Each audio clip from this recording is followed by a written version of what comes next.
300 years ago, the will of heaven appeared. Countless secret kingdoms and dungeons descended to Earth. Along with them came numerous powerful demons who proclaimed the apocalypse for humanity. After the initial chaos, the awakened emerged. The Job Changers possessed a powerful power that helped them defeat those monsters and save the world from its near destruction. To fight against the monsters, the Job Changers continued to explore the secret kingdoms in order to obtain wealth and materials. Nations began working hard to cultivate these Job Changers, allowing everyone to awaken at the age of 18. The day came to awaken a class for students turning 18. To awaken a class, one had to touch a magical blue crystal. Several students touched the crystal. One student named Wang Wei from the 3rd year of Class 2 failed to awaken a class and was labeled as a student without a class. Another student named Lai Wei from Class 3 of the year successfully awakened the swordsman class. Another student named Wang Hao from Class 3 of the 2nd year successfully awakened the crafter class. The awakenings were usually divided into 3 categories, according to their class: combat, support, and creation. The combat category was the most practical and everyone wanted to obtain it, while on the other hand, no one wanted to obtain the creation category, since in this category were those who couldn't fight and were considered the weakest and despised by everyone. Several more students touched the crystal and a student with purple hair became happy as he awakened the combat category called Magic Swordsman. On the other hand, another student became sad and started crying because he had awakened the creation category. He began to wonder why he had managed to awaken this class that was not good for combat. After the awakening ceremony was completed, the class range was also divided, usually into 4 categories: common, secret, and divine. Among them, a divine rank was the rarest. This rank could only be seen once every 100 years. It was our protagonist's turn, Jang Chen, to touch the crystal and awaken a class. He touched the crystal and it began emitting a powerful light. Upon seeing this, the other students were astonished. A brown-haired boy pointed his finger at Jang Chen and told everyone that he was the prodigy of the academy. Another student informed the others that this was a sign of an awakening.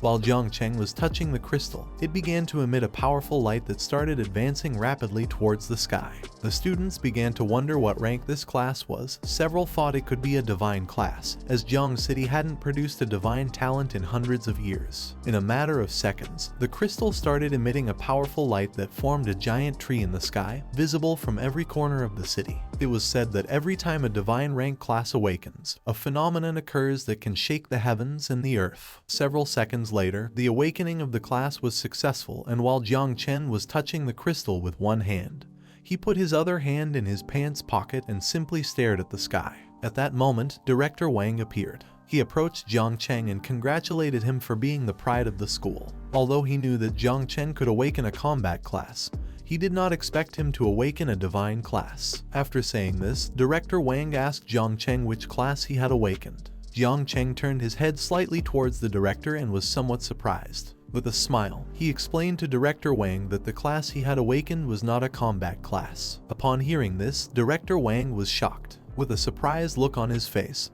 he started looking at Jang Chen. Seeing that Jang hadn't awakened a combat class, he asked him if he had then awakened a support class. Jang Chen turned his body towards Director Wang, extended his hands to the sides, and plants made of spirits appeared in the palms of his hands. He revealed to everyone that he had awakened the creation class of divine rank called Spiritual Master. He also added that this talent was meant to assist with the growth of plantations and small creatures. Upon hearing this, both the director and others were shocked. With a surprised look, he began to stare at Jang Chen and explained that this was bad because the creation class did not have combat abilities, so even divine rank was considered useless. The professor accompanying Director Wang asked Jang Chen not to be discouraged since even if he couldn't fight, at least he could be safe. He explained that spiritual masters were quite popular in the field of research. He also added that the recommendation he had promised was no longer possible. He advised Jang Chen to enter the research field as a professor could get him a letter of recommendation. Just before the professor could finish speaking, Jang Chen interrupted him. He turned his head towards him and thanked him with a smile. He put his hands in his jacket pockets and while walking away from the professors, he explained that he had something to do. One of the students started laughing and told his classmate that this was a farce, as he had thought Jang Chen had obtained some kind of divine combat class, but it turned out to be just a creation class. The other student put his hand near his face and told his friend that life was full of surprises. He also added that everyone thought Jang The prodigy of the academy would awaken a combat class, and now no matter how much he excelled academically, he would be considered useless. Jang Chen put his hands in his pants pockets and began heading towards the exit, while the students nearby started mocking him. One of the students told the others that this was quite enjoyable to watch, as Jang Chen had been the king of hard work since he entered the academy. Another student told the others that he had worked so hard only to end up getting a creation class. Another student told the others that Lin, the school beauty who always came in second place, had awakened a secret combat class. Upon hearing so many jokes, Jang Chen simply smiled and thought that just a moment ago, those two students had been very cruel to him. He hadn't expected that awakening up with a creation class would change things so drastically. Thinking about this, he had no doubt that in this world only strength mattered. He began to wonder what was wrong with the creation class, so he reached out his hand and a system window appeared above the palm of his hand. According to the system notification, Jang Chen had successfully completed his class awakening. He had awakened the class called Divine Rank Spiritual Master, and the conditions for opening the Natural Calamity insect system had also been fulfilled, with the initial Mother of Insects being unlocked. Jang Chen turned his head to the side, and as he stared at the system window, he couldn't help but smile, thinking that this class was a perfect fit for him. The name of our protagonist was Jang Chen. After dying, he was reborn in this awakened world. After the Dark Era ended, the whole world became filled with various monsters and dungeons. It was from that day that this world began to respect the strong. He had been reborn as an orphan to survive in this harsh world. Despite having nothing in this world, he gave it his all before turning 18. He thought he was going to have to rely on his own skills to make a living.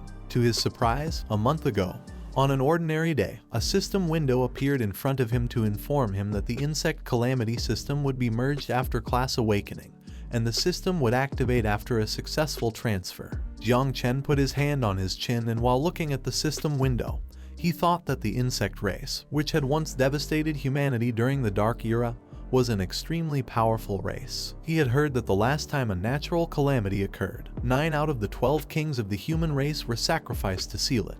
He clenched his fist tightly and thought that in this world, strength was everything.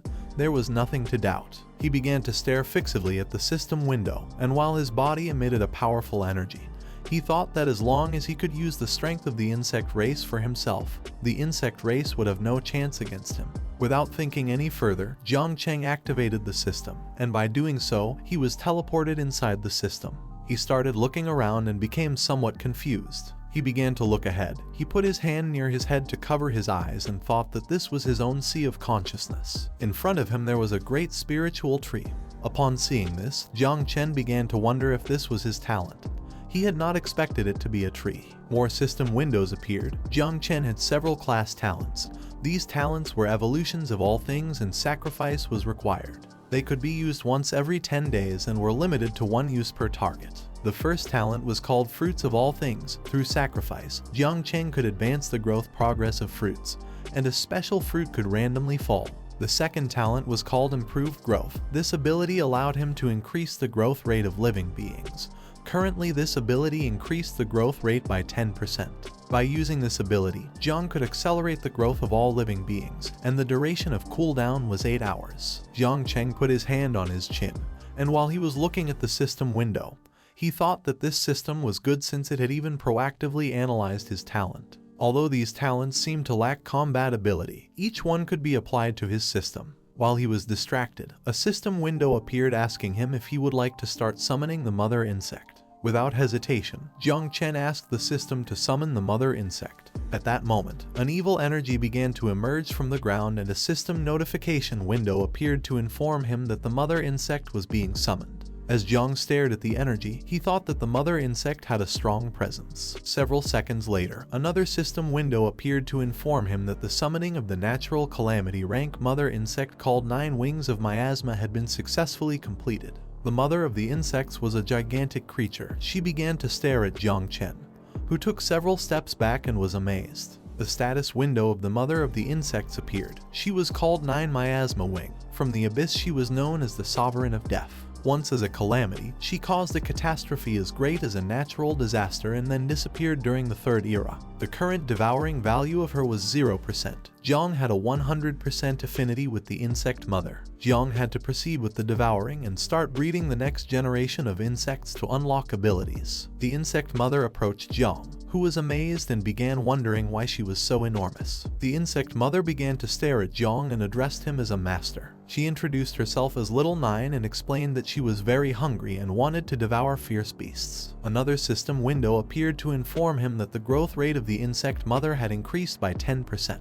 Now, Jang could use a sacrificial object to enhance this target. The first enhancement would not consume any sacrificial objects thanks to his talent. Jang slightly raised his head, and while looking at the system window, he thought that now that he didn't need to use a sacrificial object, there was no time to waste. Without hesitation, he asked the system to upgrade the insect mother. The body of the insect mother began to envelop itself in a powerful green light, and while Jang was observing this, he thought that she needed to devour in order to level up, so she wasn't going to be easy to please. The body of the insect mother started emitting a powerful aura, and quickly Jang assumed an offensive stance. Little by little, the insect mother began to evolve and take on the form of a human woman. Several seconds later, the insect mother successfully evolved. Her body began to emit a powerful aura. She had white hair and wore armor. With a murderous look, she started staring at Jang. Slowly, she began to advance towards Jang, and a system window appeared above her head. The Queen of the New Plague had undergone a vital transition and leveled up.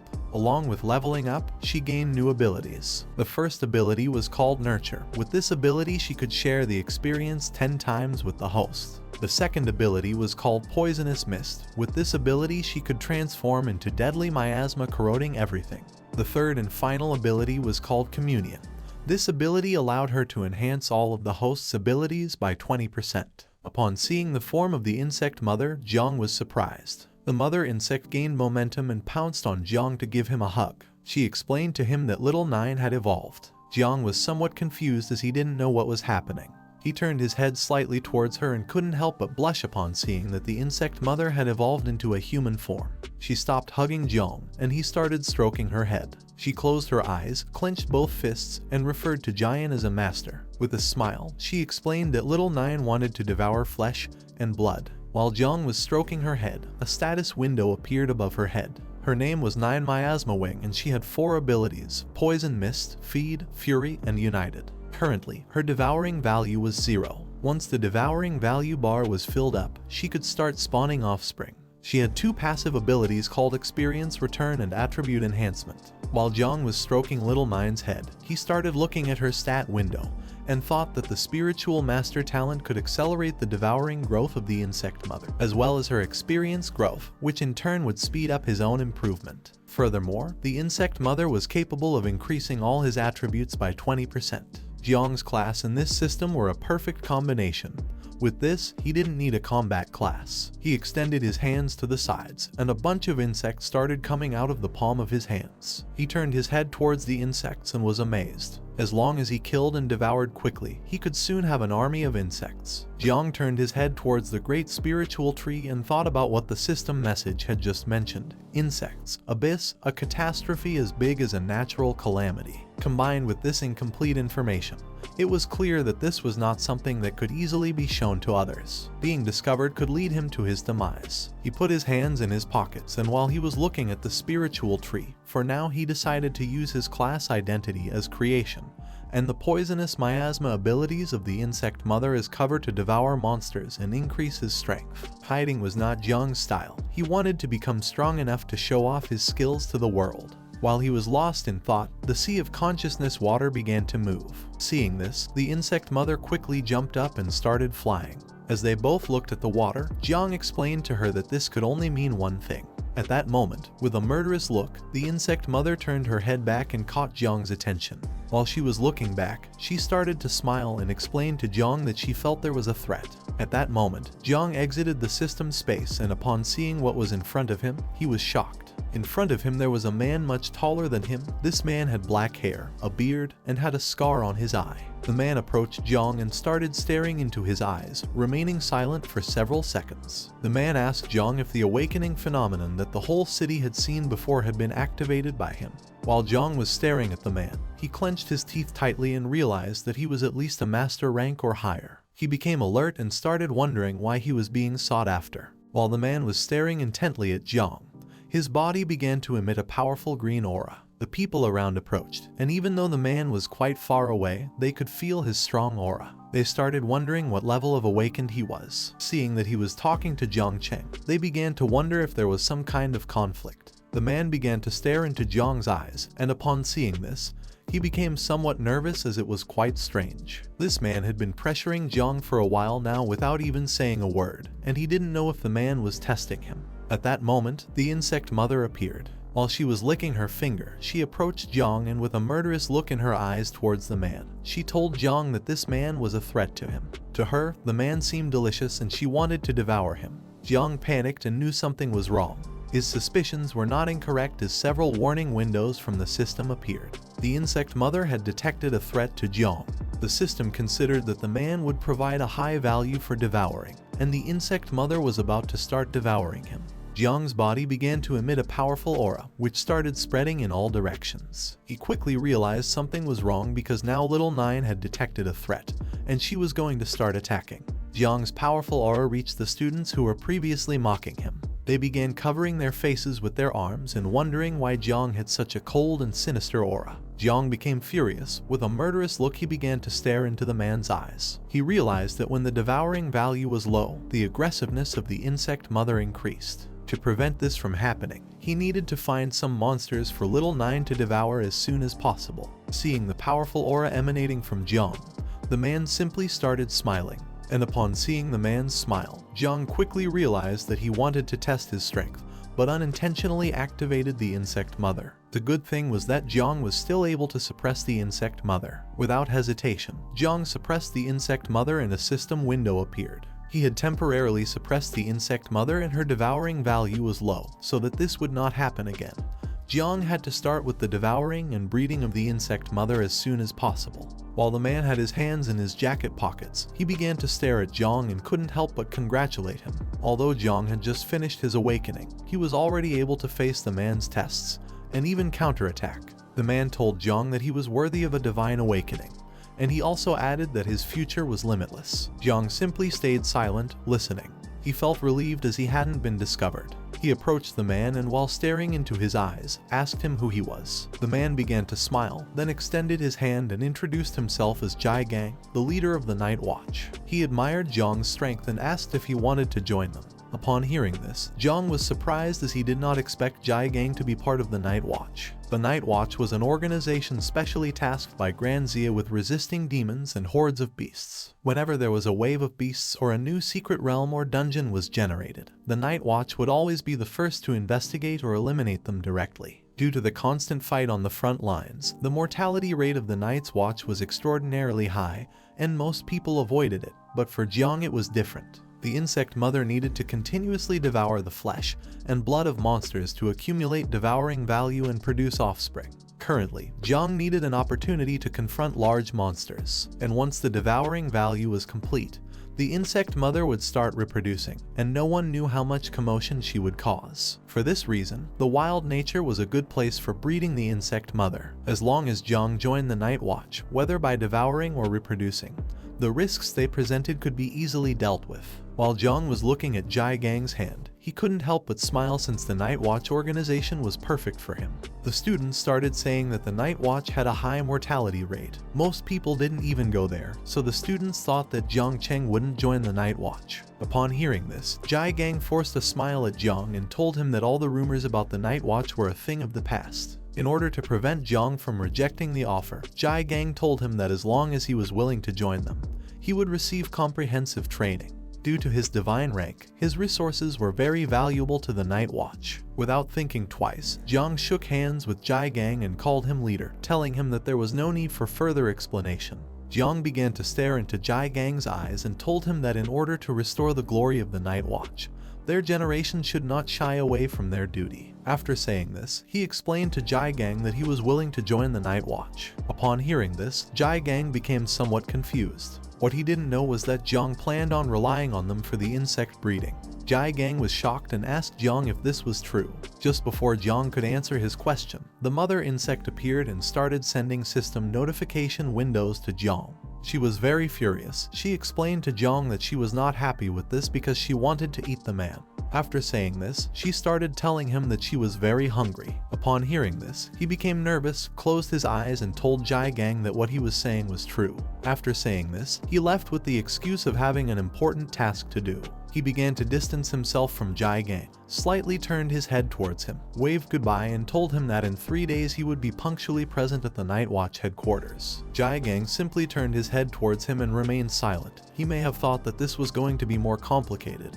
He hadn't expected it to be so simple.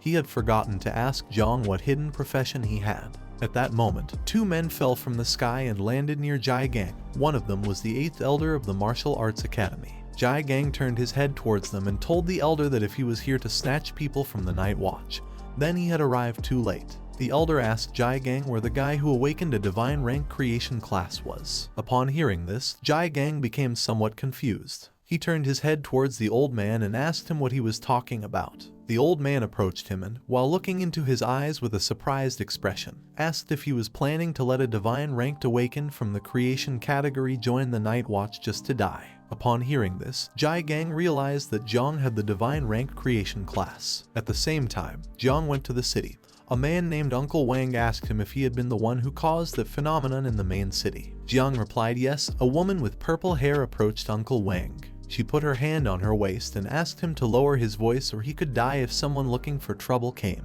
Uncle Wang put his hand behind his head, closed his eyes, and started laughing. He told her that he was always talking non-stop. Jiang approached them, closed his eyes, and with a smile he reassured Uncle Wang not to worry because this was not something embarrassing. Uncle Wang turned his head towards Jiang and told him that even though the creation category couldn't fight, he had heard that companies always cultivated spiritual plants that needed people from the creation category. He told Jiang that if his parents were here, they would be very proud of him. Throughout the years, Jiang had been able to survive thanks to the support of everyone living in the same building as him. With a smile, he told them all that he wouldn't forget them in the future. Uncle Wang asked him not to worry about these small things. He also added that Jiang had arrived at the right time as they were about to go to a beginner-level secret realm to obtain some equipment. Uncle Wang wanted Jiang to join them and level up together. Jiang accepted the proposal and thanked Uncle Wang. At that moment, a system message appeared because he had completed the team formation. Several minutes later, Jiang and the others crossed the portal and entered the secret realm. While Jiang had his hands in the jacket pockets, he began to look around and started wondering if this really was the interior of the secret realm. At that moment, the torches of the secret realm lit up because the matching had been completed. All the monsters inside started looking towards Jiang and the others. This secret realm called Temple of the Dead was a C rank one, and it was currently open.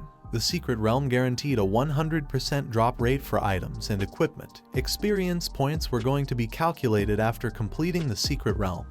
Voluntarily leaving halfway meant giving up on both experience and equipment. Uncle Wang became somewhat nervous as he realized that these monsters were undead soldiers. He began to wonder why the secret realm system had matched them with a dungeon of this level. Jiang started looking at the undead soldiers and realized that this secret realm was not going to be easy to deal with. The girl with purple hair approached them and explained to Uncle Wang that because Jiang was a divine ranked awakened, the celestial system had assigned them a higher level secret realm. Uncle Wang slightly turned his head towards her and reminded her that Jang Chen had awakened in the creation category. The girl with brown hair also approached Uncle Wang, and while looking at the undead soldiers, she asked him why they didn't abandon this secret realm. Just before she could finish speaking, Uncle Wang interrupted her. He began unsheathing his sword and told everyone that there was no problem, as they didn't come across secret realms of this level every day. He also added that this time, thanks to having Jiang with them, they would be lucky and get some great equipment drops. Seeing Uncle Wang unsheath his sword enraged the undead soldiers. Uncle Wang gathered momentum and while advancing towards the monsters, he asked Jiang to step back a bit since these undead soldiers were more dangerous than average C-rank monsters. Uncle Wang asked Jiang to stay behind while they advanced towards the core of the dungeon first. Uncle Wang attacked one of the undead soldiers with his sword, delivering a strong blow to its head. He He turned his head back and asked Xiao Zai to quickly improve his talent. Upon hearing this, Xiao Zai clasped her hands together and activated her power, causing Uncle Wang's talent to improve. Thanks to this enhancement, Uncle Wang ended the life of the undead soldier monster. While Uncle Wang and the others were fighting, Jiang simply stood by watching from afar. He began to wonder if they fought against monsters every day just to survive. When thinking about this, he had no doubt why they always came back covered in wounder, yet Xiao Zai had always supported him. He had heard that she became an adventurer because she was forced to heal her brother's eyes. While he was staring at Uncle Wang and the others, he thought about becoming stronger quickly, and when he earned money, properly thanking them. While he was distracted, the insect mother began to manifest herself. She put her hand under her chin, and while looking at the undead soldier's corpse, she told Jiang that there were many monsters and blood here, and she wanted to devour them. While Jiang had his hands in his pants pocket, he turned his body towards the undead soldier's corpse and started smiling. He thought that Little Nine had already detected the corpse. Given this situation, Jiang decided to first test Little Nine's abilities. He reached out his hand to the side and used the level 1 poison barrier skill called Corrosion. A fog of poison appeared in his palm, and he ordered Little Nine to devour the undead soldier's corpse. She thanked him, and the poison fog began to advance towards the corpses and slowly started to devour them. In a matter of seconds, the monster corpses began to disappear. Jiang realized that the monster corpses corroded as soon as they made contact with the poisonous fog. After seeing this, Jiang had no doubt that Little Nine's poisonous fog was very powerful. After Little Nine devoured the corpse, the devouring value rose to 10 points. The level of the monsters was too low, causing the growth rate to be slow, so Little Nine needed to devour more monsters. While Jiang had one hand in his pocket, he slightly turned his head back and thought that Uncle Wang and the other two were truly partners who had been working together for years. In such a short time, they had already advanced to the depths of the dungeon. Since the poisonous mist was an area skill and Jiang still couldn't control it accurately, there could still be accidental injuries. To avoid this, Jiang decided to follow Uncle Wang and the others from behind and take care of the monsters' corpses. At that moment, Little Nine caught his attention. She told Jiang that she felt something. Jiang turned his head to the side and saw more monsters starting to emerge from the ground. Little Nine told him that she sensed freshness and blood in that direction. These monsters were level 10 shadow lurkers. They had a strength of 20 points, agility of 15 points, defense of 10 points, and stamina of 5 points. These monsters were lurking in the shadows to hunt down the weaker stragglers. While Jiang was staring at the shadow lurker monster, he began to wonder if its name was in red because its level was much higher than his. However, in terms of attributes, these monsters were completely inferior to Jiang, who had the skill enhancement united. A statistics window of Jiang appeared. He had a devouring value of level 1. His identity was the Lord of Insects. His occupation was Divine Rank Spiritual Master, and he had 3 level 1 talents called Growth of All Things, Divine Evolution, and Ancestral Tree of All Things. Jiang possessed the insect mother named Little Nine, or better known as Nine Miasma Wing. She had a natural Calamity level. He didn't have any equipment. He had 35 points in Strength, 31 in Agility, 27 in Endurance, and 20 in Constitution. His combat power score was 41 stars. Currently, he had 2 active passive abilities called Experience Return and Attribute Enhancement. The current devouring value was 100 and the current experience was 0. Jiang decided to test his skills. He reached out to one side and gave Little Nine the command to transform into a poisonous mist and follow him. She listened to him and transformed into a poisonous mist, which began to stick to the ground. At that moment, the monsters called Shadow Lurkers started advancing rapidly towards Jiang. He brought his hand close to his face, and while his hand was releasing the poisonous mist from Little Nine, he started staring at the monsters. Several seconds later, he began running towards them. Upon seeing this, the monsters tried to attack Jiang, but he dodged their attacks and in the process touched their bodies with his hand, infecting them with the poisonous mist. The monsters began to look towards the body part where Jiang had touched them, and upon seeing poisonous mist, they became confused. While Jiang was staring at the monsters, he extended his hand towards them, then clenched his fist tightly and started smiling. At that moment, Little Nine's poisonous mist grew thicker and slowly began to corrode the bodies of the monsters, gradually destroying them. Jiang simply turned his head towards the monsters and remained silently watching. At that moment, several system windows appeared, and he gained 200 special price. While Jiang was looking at the corpses of the monsters, he thought that they were no match for him. He began to smile as he saw that the devouring value was also increasing rapidly. As he was lost in his thoughts, Little Nine appeared and informed him that more blood food had appeared. Behind them, more shadow lurker monsters began to appear. Jang simply put his hands in his pockets and remained silent without making any movement. Then he turned his head towards the monsters, and while staring at them intently, he felt worried about Uncle Wang and the others as he realized that there were actually many hidden monsters in this dungeon. He decided to quickly finish off these monsters to go check on how Uncle Wang and the others were doing. He asked Little Nine if she would be able to deal with the monsters. Little by little, she began to manifest herself through the poisonous mist. While staring at the monsters, she reached out her hand towards them and asked Jang to leave them in her hands. As for her, all these monsters were small prey. Several minutes later, Jang went to where Uncle Wang and the others were. Upon arrival, he saw that Uncle Wang was quite injured. The two of them were surrounded by monsters. Uncle Wang was holding the sword with both hands and had his back against Xiaoyi's back. She had both hands extended towards the monsters and was ready to use her ability to defend herself against the attack. Gradually, the monsters began to advance quickly towards Uncle Wang and Xiaoyi, preparing to attack. While the blood from Uncle Wang's wound was falling onto his face, he clenched his teeth tightly, and while staring at the monsters, he explained to Xiaoyi that each time the monsters were becoming harder to defeat. Therefore, if they continued at this pace, there was no way they could defeat them and come out alive. Uncle Wang turned his head towards her and ordered her to find Jang and leave here first. Upon hearing this, she turned her head towards him and asked what he was talking about. While he was distracted, an undead soldier gained momentum and started advancing quickly towards Uncle Wang with the intention of attacking him by surprise. While Uncle Wang held the sword with one hand and looked at Xiaoyi, he felt the presence of the undead soldier and began to wonder what was happening. Quickly, he turned his head towards the monster, and upon seeing that its sword was rapidly approaching his head, he clenched his teeth tightly and thought that this was not good.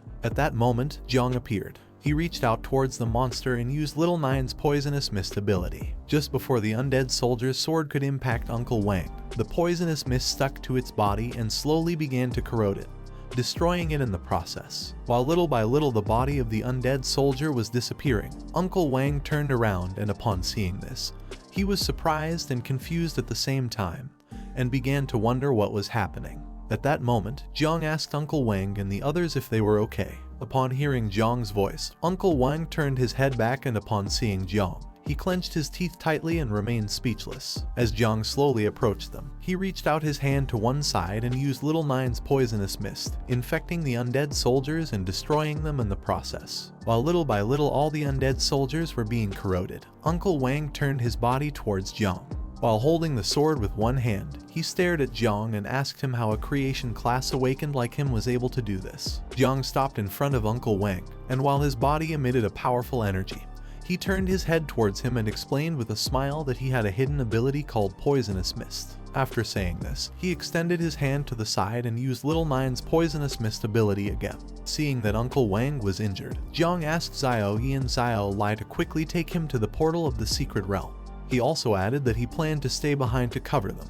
Upon hearing this, everyone was left speechless. With a surprised look, Uncle Wang started to stare at him and told him that even though Jang possessed a divine class, this was too dangerous. Xiaoyi also began to look at Jang with a surprised expression and asked him to join them instead of staying here fighting against the undead soldiers. While they were talking, Xiaolai simply put her hand near her mouth and remained silent. Jang turned his back on them, and as his body emitted a powerful energy, he slightly turned his head towards them and reassured Uncle Wang not to worry because he wouldn't have any problems. After saying this, Jang turned his back on Uncle Wang and the others, and as his body emitted a powerful energy, he slowly began to approach the monsters. At that moment, the system notified everyone that due to the number of people in the last level of the secret realm meeting the requirements, the boss of the secret realm was being summoned. While Uncle Wang was watching Jang move away from them and advance towards the monsters, he tried to stop him, but just before he could speak, Xiaoyi interrupted him.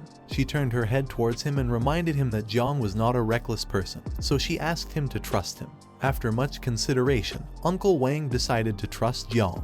He threw him the sword and asked him not to forget to return it later. Upon hearing this, Jang reached out and grabbed the sword, assuring Uncle Wang not to worry as he would return it later. This sword was called the Novice Conqueror's Sword. It had 25 speed points, 30 strength points, and a 2% attack speed bonus. It also had a passive ability that was already active. Jang brought the sword close to his face and stared aggressively at the monsters. For him, this was great because now he could increase the attack range of the poisonous mist with Uncle Wang's sword. He activated the poisonous mist, causing it to slowly emerge on the blade of his sword. The undead soldiers gained momentum and attempted to attack Jang, but in the blink of an eye, he evaded their attacks and using Uncle Wang's sword, cut the monsters into pieces, infecting them with the poisonous mist in the process. These monsters were no match for Jang, as he was the best swordsman in the entire school. While Jang was distracted fighting against the undead soldiers, a much stronger monster gained momentum and began to advance towards him at high speed. The monster unsheathed its sword, and as it slowly approached Jang, it prepared to attack him by surprise. Although Jang didn't initially feel the presence of the attack,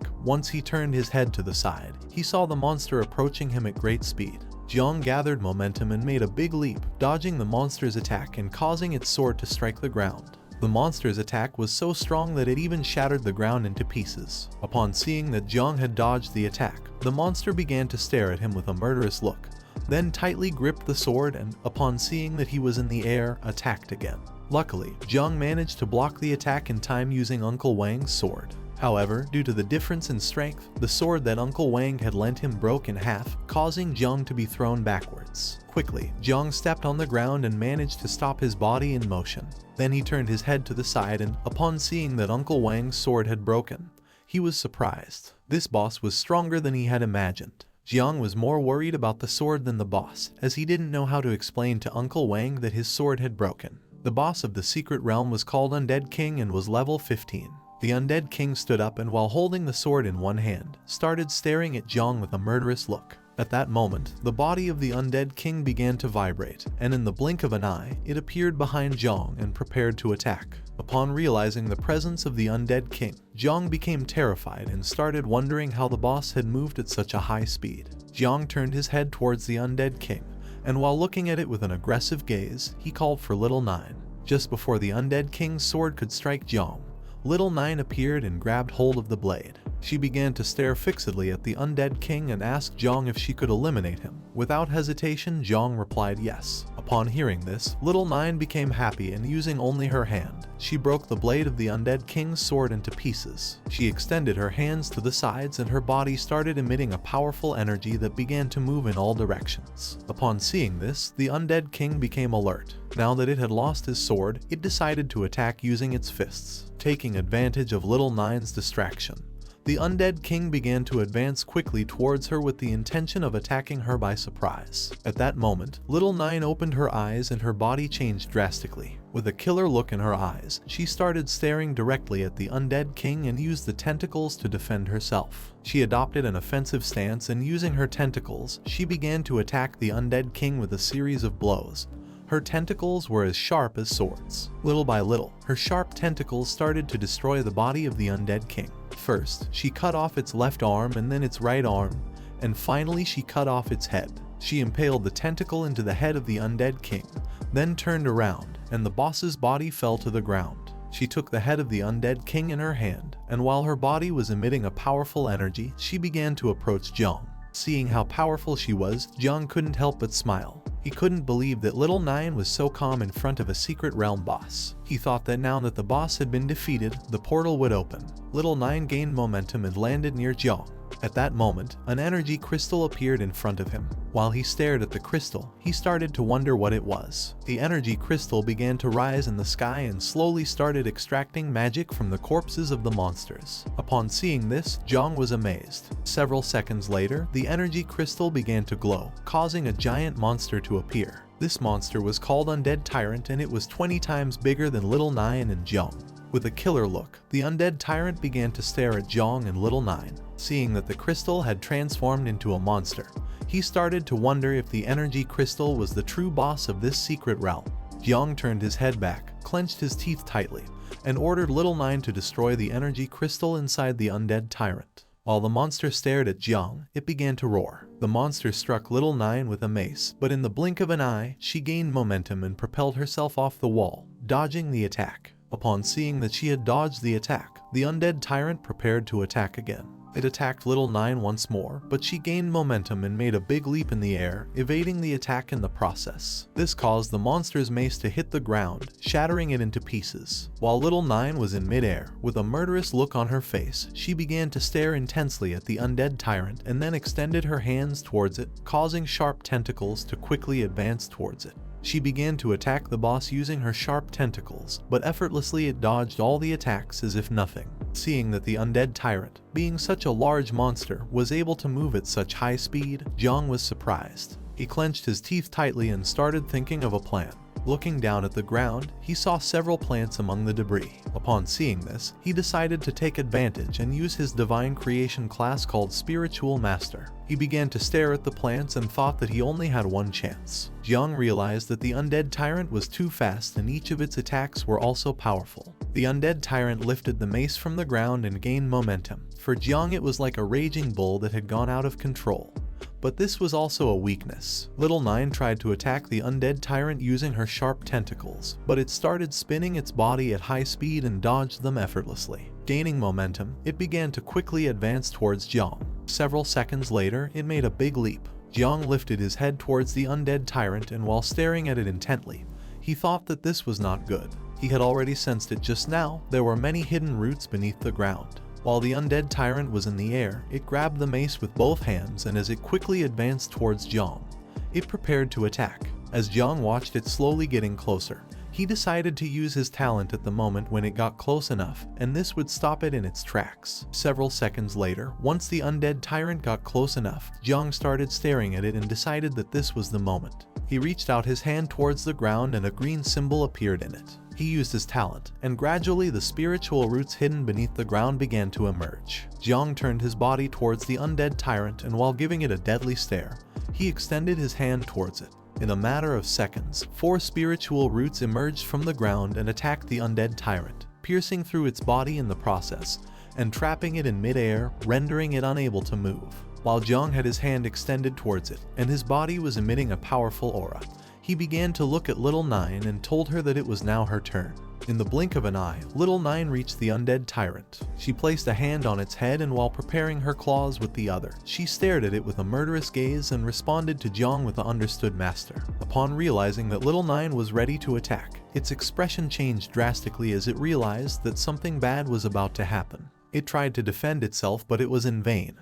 Just before it could make a move, Little Nine gained momentum, and using her sharp claws and tentacles, she attacked it, piercing its body in half and destroying the spiritual roots in the process. In a matter of seconds, the undead tyrant's corpse fell to the ground, while Jang had his hand extended towards the sky and was controlling the spiritual roots. He began to stare at the undead tyrant's corpse and couldn't help but feel proud. He had managed to defeat the undead tyrant. Jang's ability was secure enough, so as long as he used his skills properly, he could still play a great role in battles. While he was lost in his thoughts, a system notification appeared to inform him that the growth acceleration was on cooldown for 8 hours. Because of this, slowly but surely, the spiritual roots began to disappear. Several seconds later, the core emerged from the undead tyrant's corpse. Upon seeing this, Jang decided to break it immediately. Just before the core could fly away, Jang approached and grabbed it with his hand. He then clenched his fist tightly, shattering the core into pieces. As the fragments of the core gradually fell to the ground, Jang started staring at his fist with an aggressive look and thought that this was the end. At that moment, several system notifications appeared, congratulating Jang for clearing the C-rank secret realm called the Temple of the Undead. The system began calculating the contribution and a few seconds later, successfully generated the secret realm score. Jang Chen, who was level 0 and had the class of Spiritual Master, obtained an S rating in this secret realm. Wang Yi, who was level 12 and had the class of Swordsman, obtained a B rating. Liu Ying, who was level 11 and had the class of Warlock, obtained an A rating. And Yi Qian, who was level 10 and had the class of Boxer, obtained a B rating. The heavenly system began generating team rewards, causing a window to appear in front of Jang. Several seconds later, the system successfully generated the team rewards, making the window longer. Jang could choose from several weapons. The first one was a dagger, the second one was a scepter, the third one was a heavy axe, the fourth one was a light axe, and the fifth one was a hammer. As the spiritual roots slowly returned to the ground, Jang started staring at the system window and remained lost in thought for several seconds. He put his hand into the system window and grabbed the dagger. Once he took the dagger out of the system, its statistics appeared. This was Edmu's Swift Dagger, ranked D, granting 50 attack points to the user and a 5% speed bonus. This dagger was related to swords and granted 2 professional attributes. Jang held the dagger with one hand while checking the blade with the other. He thought it was good and decided to use it as compensation for Uncle Wang. He turned his head to one side and while looking at the system window, he thought there was a lot of equipment. It didn't take him long to realize that all of the equipment was geared towards combat. He wasn't sure if there was anything suitable for the creation classes. He approached the system window, put his hand inside the system, and decided to take a look at the attributes of each equipment. He grabbed the hammer from the system window, and once he pulled it out, the hammer hit the ground because it was very heavy. This hammer was called Call of the King, granting 100 strength points to the user and deducting 100 agility points due to its weight. The attribute of this weapon was that the user had a 10% chance to trigger 5 times more critical damage. While Jang was trying to lift the hammer from the ground, he began to feel a new sensation. A notification window appeared to inform him that the experience was being rewarded. Upon seeing this, he quickly realized that the system was giving him the experience points he had obtained from this secret realm. Although the hammer was very heavy, thanks to the experience, Jang gradually became able to lift it. In a matter of seconds, he was able to lift the hammer as if it were nothing. Another notification of the system appeared to inform him that the United ability was in effect. Now all of Jang's attributes had increased by 20%. While his body was surrounded by a powerful energy, and with one hand he was lifting the hammer, he put the other hand in his pants pocket and turned his head towards the hammer. Under the passive ability of the Insect Mother, he had reached level 6. In this way, the effect of United was also more prominent. He also realized that the physical combat ability increased along with the level. While he was lost in his thoughts, Little Nine approached him. She grabbed his shirt and got his attention. Upon hearing her voice, Jang snapped out of his trance. She turned her head towards him and while pointing at the system window with her finger, she asked if she could eat all this as a reward. He put the hammer on the ground, turned his head towards her and while looking into her eyes, he pondered for several seconds. He turned his head towards her and told her that Little Nine couldn't eat the equipment, as it was for Uncle Wang and the others to exchange for money. He also added that if Little Nine ate it, then she would have a stomachache. Upon hearing this, she placed one hand behind her back and while touching her lips with the other, she began to look at Jang with a sad expression. Then, she turned her body towards the undead tyrant's corpse and asked Jang if she could devour it. He had completely forgotten about the remains of the boss. The devouring value was precious and could not be lost. While his body was surrounded by a powerful aura, he turned his head towards the corpse of the undead tyrant and gave Little Nine permission to devour it since it belonged to her. Without hesitation for a second, Little Nine approached the corpse of the undead tyrant, which was gigantic. While Jang was looking at its corpse, he began to wonder if this boss wasn't a bit too big. Due to its large size, if Little Nine used the poisonous mist to corrode it, then it might take her some time. Little Nine extended her hands to the sides, closed her eyes, opened her mouth and told Jang that she was digging.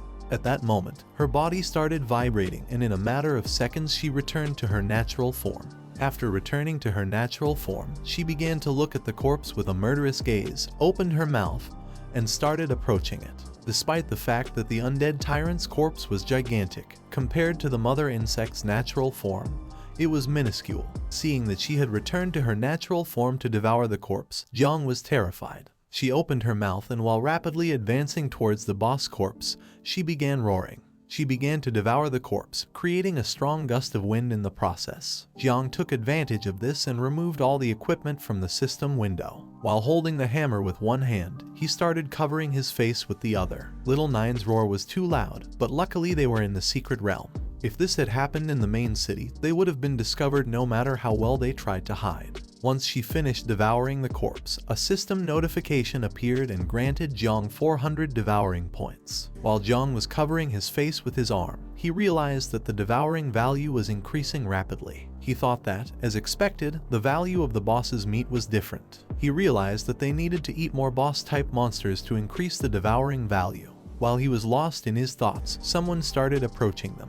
Upon hearing the sounds of footsteps, he quickly turned his head back and clenched his teeth tightly as he realized that Uncle Wang and the others were coming because they had heard the noise Little Nine had made. The current devouring value was 8876 points. He approached Little Nine and asked her to quickly return to the other form. Upon hearing his order, she started smiling and replied with a understood master. For Jang, this was a pity as the devouring value was so close to being filled. Several seconds later, Uncle Wang and the others arrived. Upon seeing the equipment on the floor, he realized that Jang had indeed passed the level. Jang explained to Uncle Wang that he had broken his sword, but in exchange, he gave him the dagger. Without hesitation, Uncle Wang took the dagger, and upon seeing that it was a rare item, he told Jang that he would not pursue the matter of Jang damaging his equipment. Xiao Zai approached Jang and explained that this necklace was also a rare item which could be sold for a lot of money. Yi Qiang asked him how the hell he had defeated the boss alone. Jang put his hand behind his head and replied that his poison seemed to be more effective in suppressing monsters like this boss. After saying this, with a serious look, Jang began to look down at the ground. The secret realm had been perfectly cleared, but after a secret realm was cleared, it would not refresh again. Getting the devouring value from another boss should be enough to start breeding the swarm of insects. If Jang wanted to find a new boss, then he had no choice but to go to the desert. Uncle Wang started looking at Jang and told him that it was a shame he was going to the research department, seeing that he wasn't even level 1 yet could already defeat a boss monster. He told him that in the future, if Jang leveled up, then he would be strong. After saying this, he asked him what his plans were now. Jang turned his head towards him and with a smile explained that he hadn't told him before because he was afraid of worrying him. But actually, he was preparing to join the Night's Watch. Upon hearing this, Uncle Wang was shocked and asked if he really intended to join the Night Watch. Jang placed his hand on top of his head and answered yes. He revealed to them that he was going to go to the Night Watch in 3 days. Before going, he wanted to increase his level, so he planned on heading towards the wilderness soon to continue leveling up. Upon hearing this, Uncle Wang was shocked, and Yi Qiang put her hand over her mouth as she couldn't believe that Jang was going to do something so dangerous. Xiao Zai reached out her hand towards him, and while looking into his eyes with a serious expression, she explained that the wilderness was very dangerous. Just before she could finish speaking, Jang interrupted her. He clenched his fist tightly, causing Little Nine's poisonous mist to start emerging in the palm of his hand. He asked Xiao Zai not to worry about him, as he knew what to do. He asked them instead of worrying about him, to worry about those monsters. That same day, a few hours later, Jang boarded the train and arrived on the outskirts of the city. The conductor asked those who were going into wilderness to get off the train. Jang got off the train. He was wearing a cloak to avoid drawing attention. He started looking to one side and stood still for several seconds. In front of him there was a bridge which was full of awakeners. After awakening the system, Jang's appetite had increased. What was even more scandalous is that despite not being very stable, there was actually a slight increase in his devouring value when eating. He took out a loaf of bread, and while he was eating it, his devouring value increased by 2 points. Little Nine manifested herself, put her hand near her mouth, and while she looked at the bread with an unpleasant expression, she told Jang that his food wasn't tasty. Upon hearing this, Jang decided to find something to eat for Little Nine, so he reached out his hand and made a map appear. He opened the map and started looking at it with Little Nine. He didn't expect Uncle Wang to give him most of the equipment. Not only did he give him the map, but he also gave him an important storage ring and a map after knowing that he was going to the desert. These things were really helpful for Jang. He began walking across the bridge. According to Uncle Wang, the wilderness was influenced by the power of Heavenly Way, and all electronic devices would be disrupted. It was almost like an apocalyptic scenario where monsters constantly migrated to their nests. These maps had an extremely short usage time. Without the latest intelligence, it was difficult to find groups of monsters, let alone the bosses. Firebird and Thunder Rhinoceros were the most common ones and were easy to spot when they moved. It was said that this place marked with a question mark should be avoided as it was a very dangerous nest with higher risk. According to Uncle Wang, this goblin dungeon was the most suitable for him since it had a low level, enough monsters, and fewer people. While Jang was looking at the map, he clenched his fist and with a smile decided to go, since with a map in hand, he would be able to find it quickly. While he was lost in his thoughts, someone caught his attention and ordered him to stop. Upon hearing this, Jang became alert and turned his head back to see who it was. A man wearing a cloak placed his hand on Jang's shoulder, then he stared at Jang aggressively. He had been calling for him all this time, so he asked why he pretended not to hear him.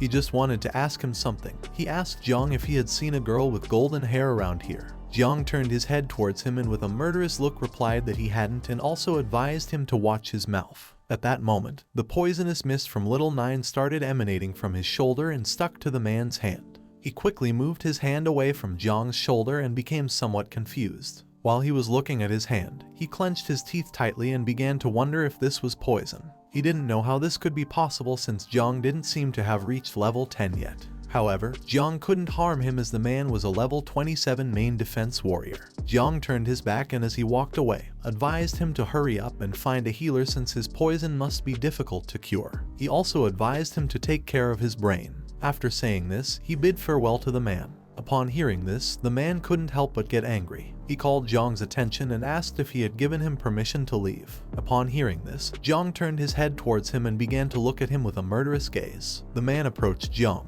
and while his body was emitting a powerful aura, he stared at him with a killer look and asked how dare he lay a hand on the Xiao family. Upon hearing this, Jang began to wonder if he was referring to the Xiao family and the Battle of Heaven. Upon hearing the man's words, Jang began to stare into his eyes and soon realized what was about to happen.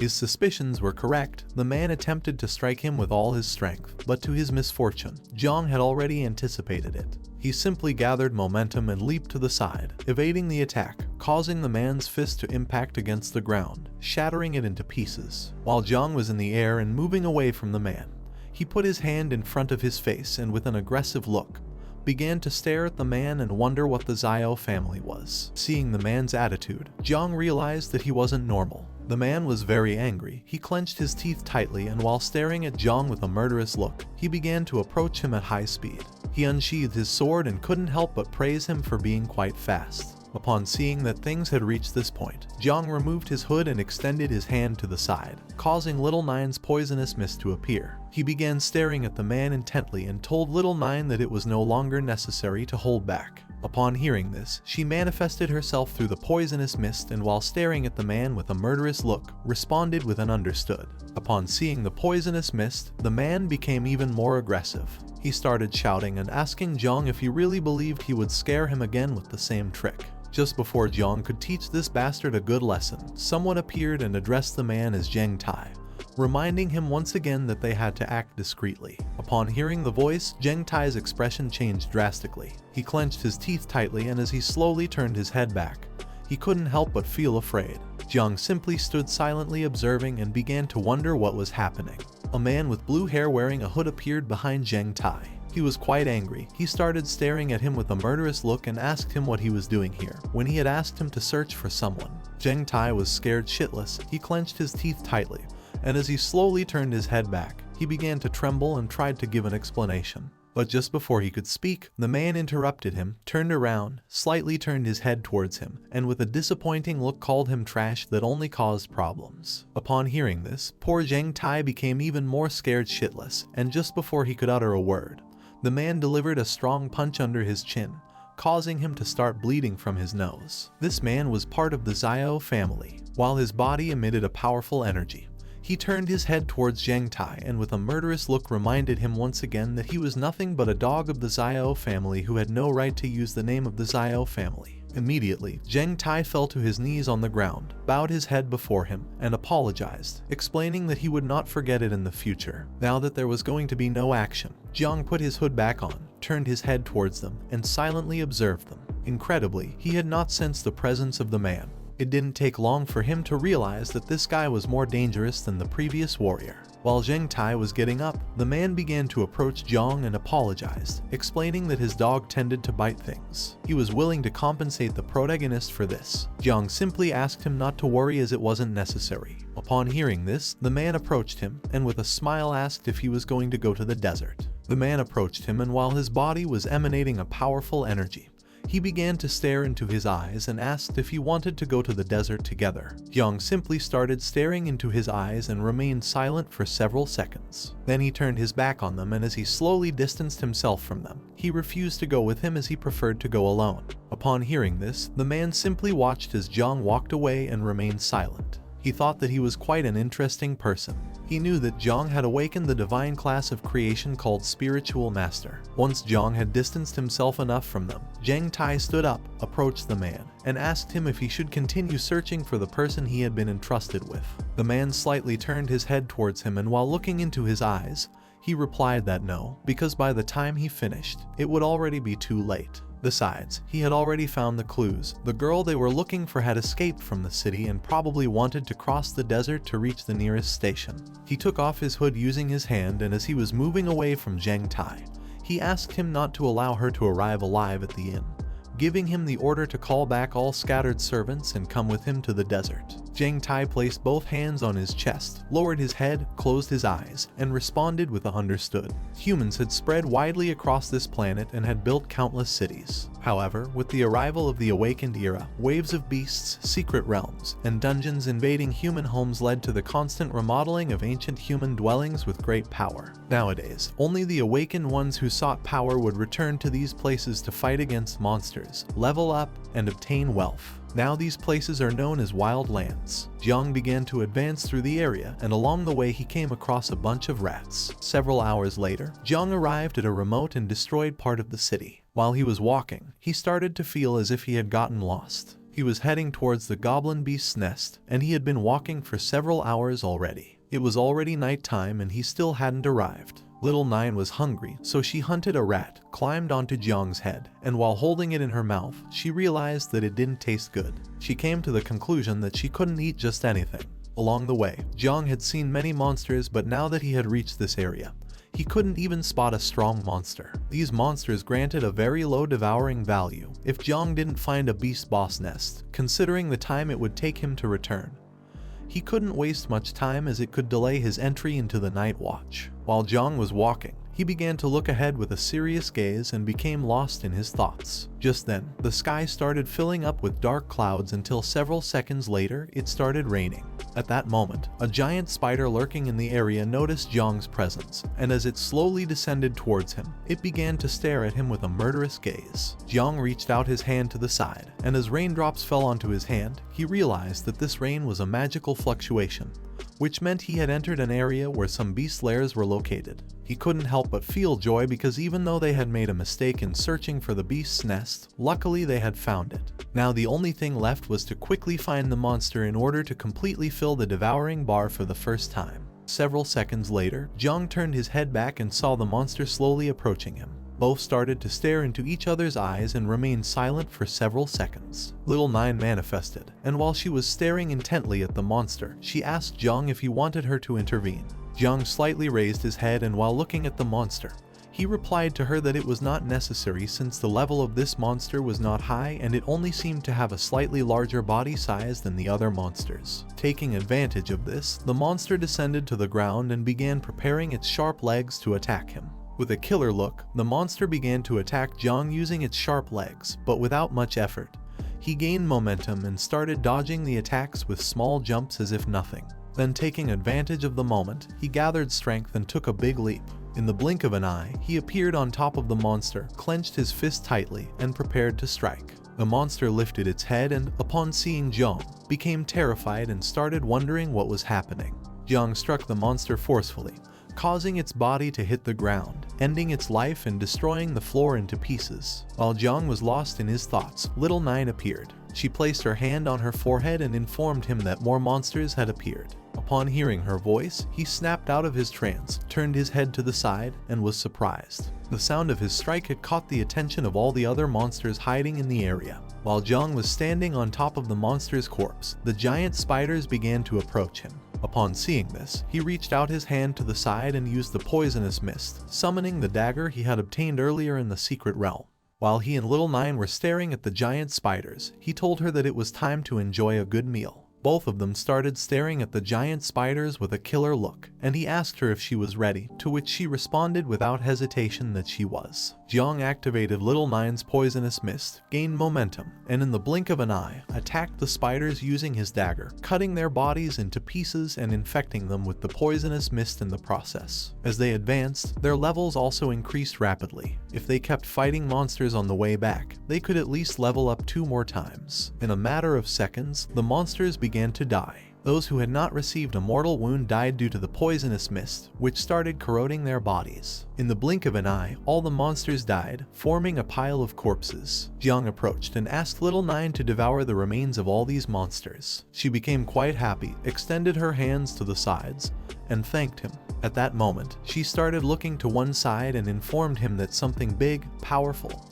and delicious was approaching. Upon hearing this, he also turned his head to the side, and upon seeing that Little Nine was quite excited, it didn't take him long to realize that what was approaching was the boss. Jiang turned his head in the direction from which the boss was approaching, extended his hand, and with a murderous look, used the poisonous mist and gave Little Nine the order to attack. The boss began to approach them and its shadow started becoming visible through the fog. Upon seeing this, Little Nine did not disobey the order and attacked the boss. Several seconds later, it began screaming in pain. Upon seeing that the boss had a woman's voice, Jiang turned his head towards it and became somewhat confused. It turns out that Little Nine had made a mistake, as the one approaching them was a woman and not the boss. Due to Jiang's attack, part of the woman's clothing ripped, and within seconds she fell backwards onto the ground unconscious. As he stood there observing her, he began to wonder what kind of magical creature this was. Several seconds later, the woman regained consciousness, opened her eyes, and while looking at the sky with a surprised expression, she began to wonder where she was and what was happening.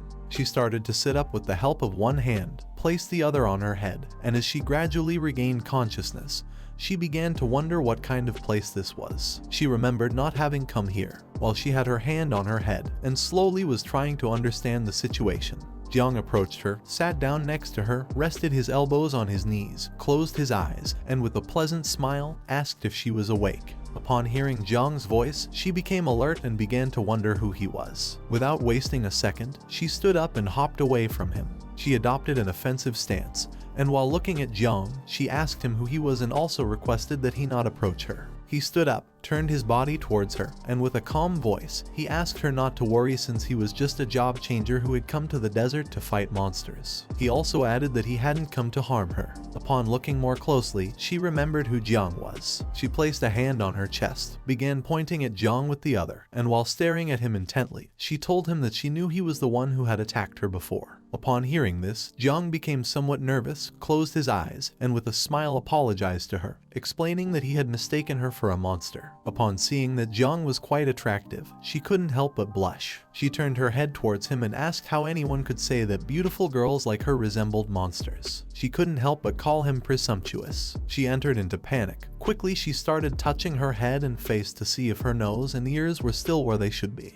Jiang simply stayed silently observing her. He had used all his strength when he attacked her. Now, seeing that she still had so much vitality, and was as if nothing happened, he began to wonder who she was and how she could withstand his attack. Several seconds later, after checking that she had no injuries, she calmed down. Then, she reached out to the side and the golden ring on her finger began to shine and emit a green energy. This ring was like a kind of clock which started projecting the time.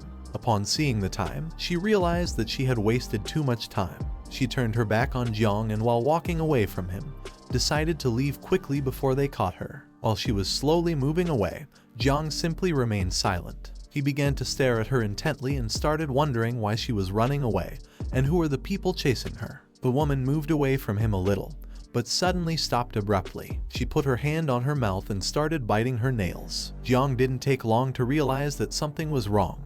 He approached the woman and seeing that she was very nervous, asked if there was any problem. As terror started to take hold of her, she slightly turned her head back, closed her eyes, and forced a smile at him. She replied that there were some monsters ahead and since she wasn't very good at fighting, she decided to retreat and let Jiang deal with the monsters. In a matter of seconds, she stopped being nervous, turned her back to him again, waved goodbye and told him that this was it and decided to leave. Upon seeing this, Jiang's expression changed drastically. With a confused look, he started looking at the woman and thought that her acting skills were truly a pity. At that moment, it started to rain and the woman left. Jiang began walking around the area and thought that if there were monsters ahead, it was good because this was exactly what he wanted since these monsters were not opponents for him.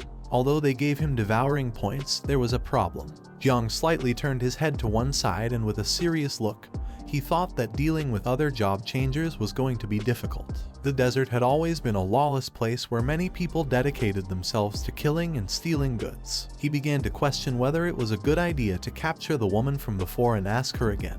While Jang was lost in his thoughts, little Nine appeared. She started pointing ahead with her finger, and with a serious look she informed him that there were many monsters approaching from that side. Far from being scared or running away, Jang was happy. He turned his head slightly towards her, and upon hearing that there were many monsters, he told her that this was great. His happiness didn't last long. He turned his head to the side, and upon seeing what was in front of him, he was shocked. In front of him, hundreds of giant spiders appeared, just like the ones he had just defeated. Among them was one even bigger than the rest, which started to look at him with a murderous gaze. As Jang's body was surrounded by powerful energy, he began to look at the spiders and thought that this wasn't good for him. Fighting against some of them wouldn't be a problem, but now that there were so many spiders, he wouldn't be able to confront them. While little by little the giant spiders were getting closer to him. With a serious look, he began to stare at them fixedly and thought that the woman was not lying. Despite being surrounded by monsters, he felt relieved. He preferred to fight against these monsters rather than against the job changers. The giant spiders became enraged, and with a murderous look, they gained momentum and began to advance quickly towards him. Upon seeing this, Jang couldn't help but feel happy, as he had no reason not to want the devouring value that was approaching him. Jang unsheathed the two daggers, and as his body emitted a powerful and suffocating energy, he began to stare fixedly at the monsters, giving little Nine the command to activate the poisonous mist. She did not disobey the order and responded with a understood. At that moment, her poisonous mist began to emerge from the daggers he was holding. In the blink of an eye, the giant spiders approached him, opened their mouths, and prepared to attack. While Jang's body was surrounded by poisonous mist, he stood still for several seconds. One of the giant spiders tried to attack him, but Jang moved at an incredible speed, and using the daggers and little Nine's poisonous mist, he gained momentum and in the blink of an eye, pierced its body, splitting it in half and infecting it with the poisonous mist in the process. While he was in the air, he slightly turned his head back, and while staring fiercely at the monsters with a killer look, he thought this was strange because he didn't know why these monsters had become much faster than before. While Jang was distracted, another giant spider gained momentum and began to advance towards him at a high speed. As it slowly approached him, it started staring at him with a murderous look and prepared to attack. Jang didn't take long to feel the presence of the giant spider. Quickly, he slightly turned his head back, and upon seeing that it was trying to attack by surprise, he was somewhat surprised. But for the giant spider's bad luck, Jang was not going to stand idly by.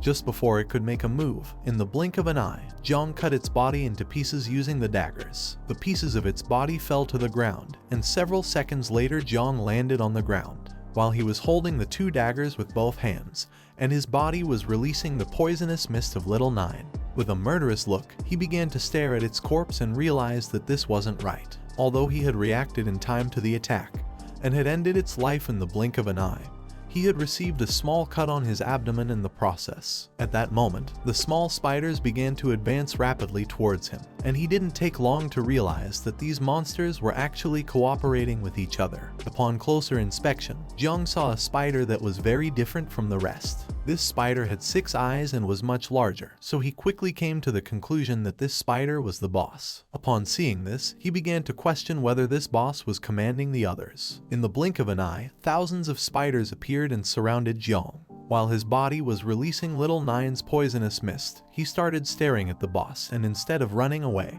he simply stood still. Jang finally understood that the thousands of monsters living in this area had the same strategy, both in numbers and tactics, so it was not surprising that no one came here. With a serious look, Jang began to stare at the boss and thought that the only way to defeat these small monsters was by killing the boss. Upon seeing the number of monsters present, he thought this was going to be a bit difficult. While he was lost in his thoughts, little Nine emerged through the poisonous mist and placed her hand on his shoulder, getting his attention. As she slowly manifested herself, with a serious look on her face, she began to stare directly at the boss and explained to Jang that she was able to understand the situation. She revealed that these monsters were trying to challenge their master. Upon hearing this, Jang became somewhat confused. He turned his head slightly towards her and asked what she was talking about. Little Nine thought that these monsters were really arrogant. She extended her hands to the sides, started looking up at the sky, opened her mouth, and let out a loud roar. Upon hearing little Nine's roar, the spiders finally realized that she was the insect mother, and without a second thought,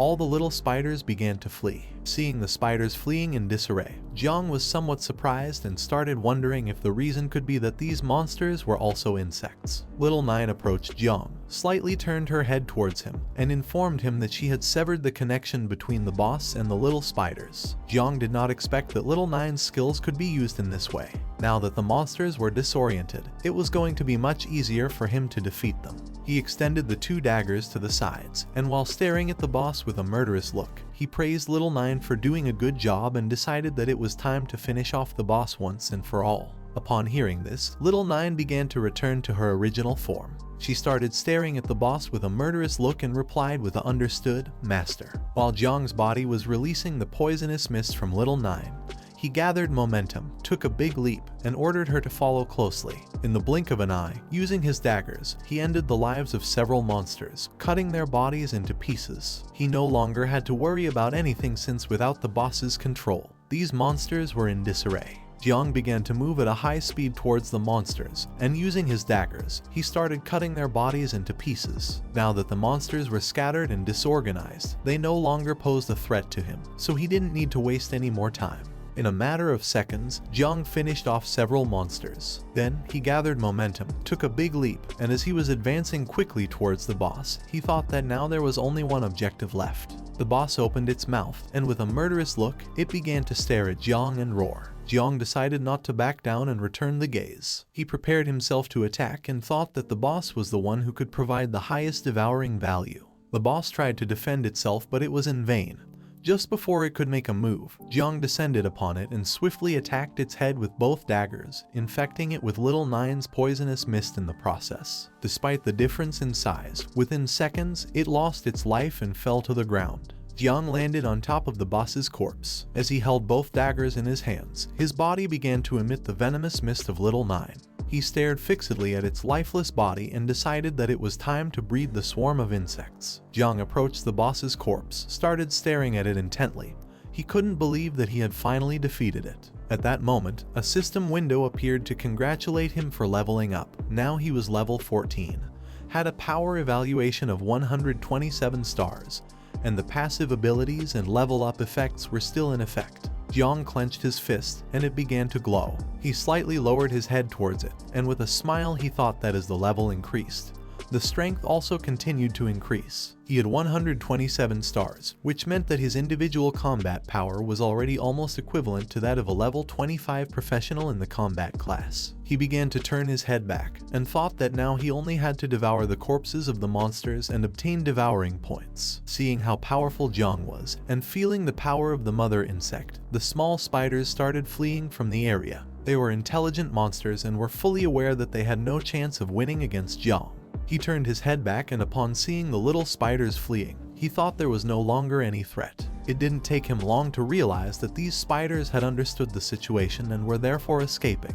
Despite wanting to kill these monsters to earn points, he decided not to do so, as the most important thing now was to start breeding insects. He began walking towards the corpses of the monsters, and little by little, Little Nine started manifesting through the poisonous mist. With a killer look, Jang began to stare at the boss's corpse, clenched his fist tightly, extended the other one towards the sky, and told Little Nine that now it belonged to her. Upon hearing this, she thanked him and then returned to her natural form. She then opened her mouth, took a leap, and started moving towards the boss's corpse. She began to devour the corpse, and a system window appeared to grant him 600 devouring points. While Little Nine was enjoying her meal, Jang turned his body to the side, and with a serious look, he thought that elite monsters like this boss were different from the others since they could provide a high devouring value.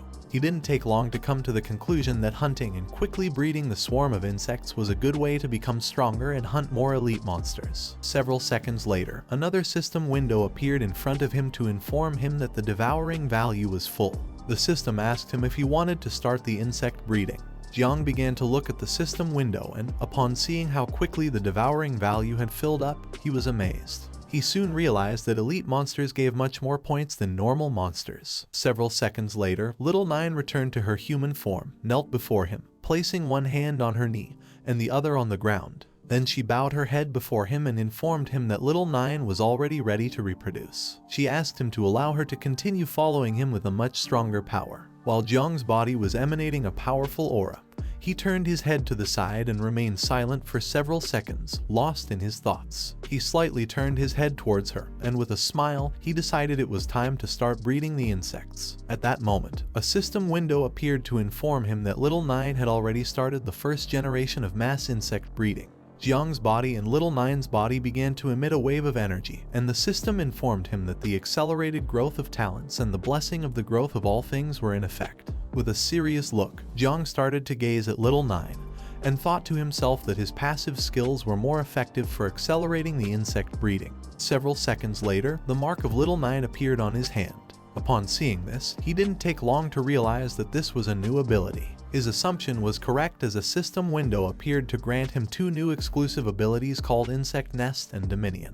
Then, another system window appeared to inform him that the insect breeding had been accelerated, and there were 8 seconds remaining. Seeing this, Jiang thought that the insect breeding was almost complete. Jiang lifted his head towards the sky, and upon seeing what was in front of him, he was shocked. He couldn't help but be amazed and wonder if this was a colony of insects. In front of him stood Little Nine, with both hands extended to the sides and reproducing itself. In the blink of an eye, thousands of insects appeared and started flying around them. The system congratulated Jiang for successfully completing the breeding of the first swarm of insects. According to the system, there were a total of 2,300 insects. Jiang turned his head to one side, and while he was observing the insects, he started to smile and thought that the quantity was truly impressive. He couldn't believe that the first breeding cycle of the insects could reach over 2,000 offspring. This was only the first generation. He didn't know what would happen in the third or fourth generation.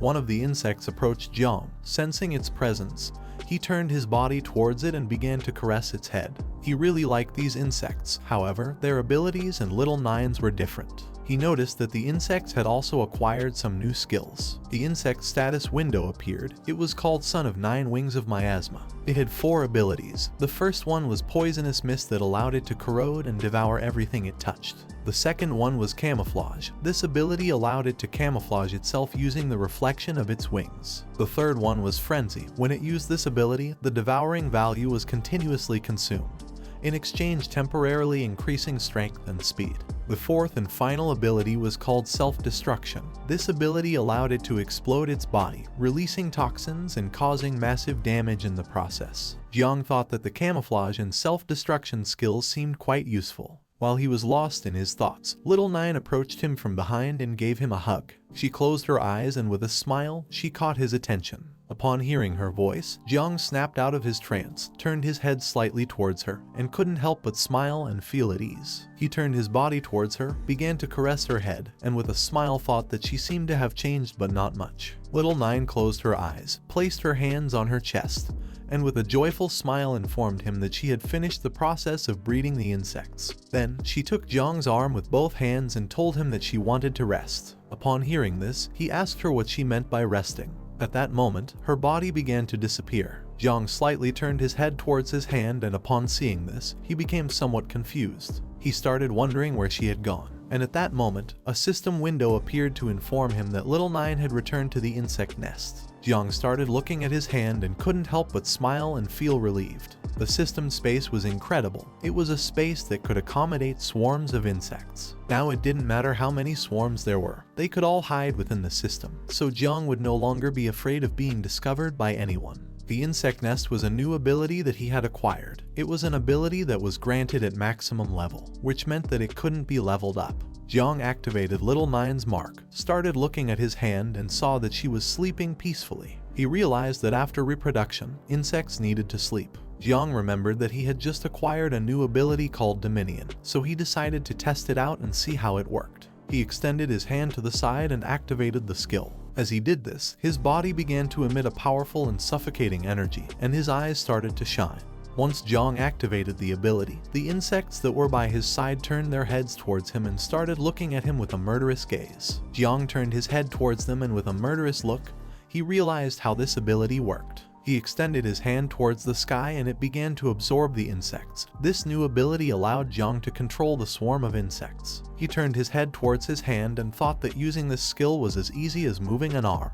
While Jiang's eyes were shining, he started looking ahead and was amazed. By using this ability, he could also use the senses of the insects. Now Jiang could perceive the world in the same way insects did. As he looked around, he saw that this place was filled with monsters, hidden and ready to stalk their prey. Jang turned his head to one side, and upon seeing the behavior of the insects, he couldn't help but smile. He realized that they were also excited. With a killer look, Jang and the insects began to stare at the monsters. While his body was surrounded by Little Nine's poisonous mist, he gave them the order to attack as it was time to test their new abilities. Upon hearing his command, thousands of insects destroyed a nearby building into pieces to attract the attention of all the monsters in the area. Their plan worked, as all the monsters near the area turned their heads towards where they were and slowly started approaching to see what was happening. Jang decided not to wait any longer and go after the monsters. While his body was releasing Little Nine's poisonous mist, he began to approach the monsters, who soon realized what was about to happen.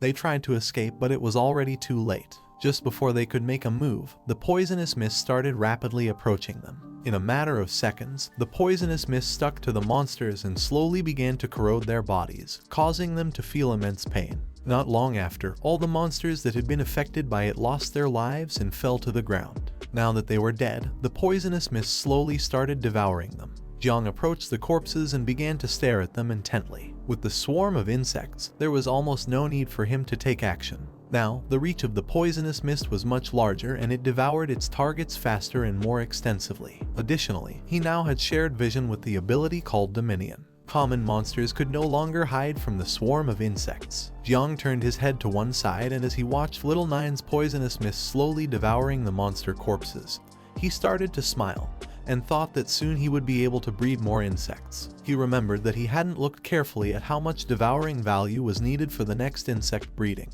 Thinking about this, he opened the system window. Upon seeing what had appeared on the system interface, Jang was shocked and began to wonder what was happening and what this was. At the same time, a man arrived at an abandoned warehouse that was near where Jang was and informed his leader that he had already returned.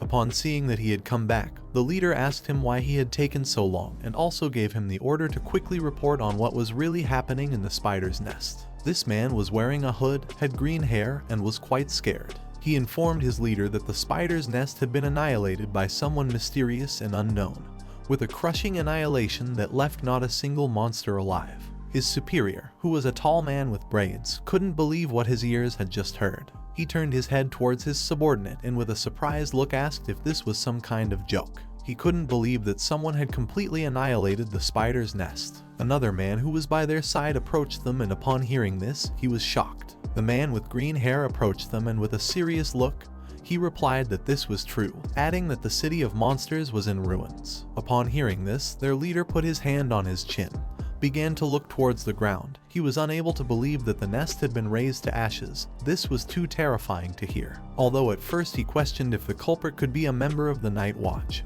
he later dismissed this idea as it was not the style of the Night Watch. He came to the conclusion that the responsible party must be some secret operation from a hidden family or a powerful assault group. He decided that it was best for them to retreat now. For them, this was a shame.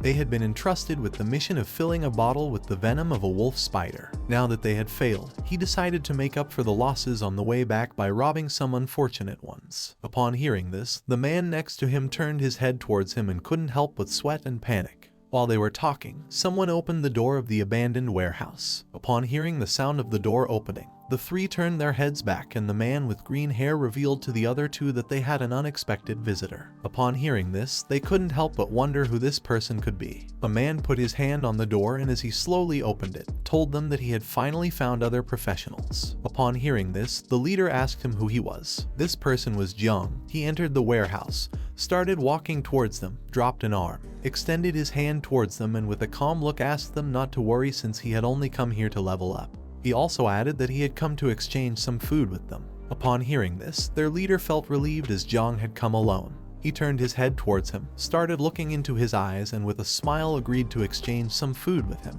adding that food in the desert wasn't cheap. After saying this, he asked Jang what he wanted to exchange. The expression of the man next to him changed drastically. He adopted an offensive stance and began to stare at Jang. Jang approached the leader, started looking into his eyes, and with a smile asked him not to worry, adding that he had some very good items to exchange. Upon hearing this, the man's expression changed drastically once again. He began to look at Jang and couldn't help but smile and feel curious about what he wanted to exchange. The leader ordered Jang to show him what objects he had. At that moment, the two men surrounded Jang and with a smile, they started unsheathing their swords. He simply turned his head slightly towards them and couldn't help but smile. From the beginning, he knew he couldn't trust them, so without thinking twice, he activated the ring and extended his hand towards them. In the blink of an eye, several spiders came out of the ring and with a piercing gaze they started looking at the men. Jang turned his back on them and with a mocking voice asked if his products were good. Upon seeing the spiders, the men sheathed their swords again, took a few steps back, and went on high alert. The men began to look at the spiders and couldn't help but sweat and feel fear. They were aware that these were wolf spiders. They started to question if they had not been annihilated along with the spider nest. Thinking this, they began to wonder if Jang was the person who had killed all the spiders. The current level of Jang Chen was 17. He slightly turned his head towards them, started looking at them with an overwhelming gaze, and with a smile, he asked them not to think that he didn't know what they wanted to do.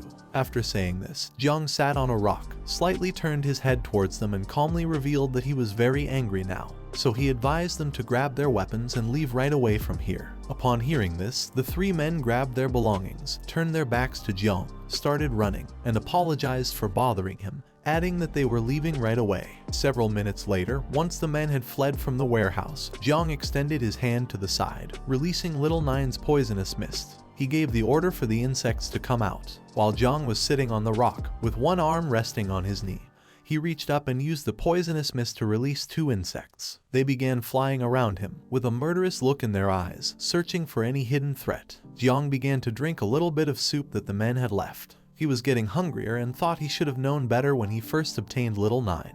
He didn't expect leading the swarm of insects to have such side effects. When drinking the soup, a system window appeared and Jang's devouring value increased. Now he had 2768 points out of 1 million.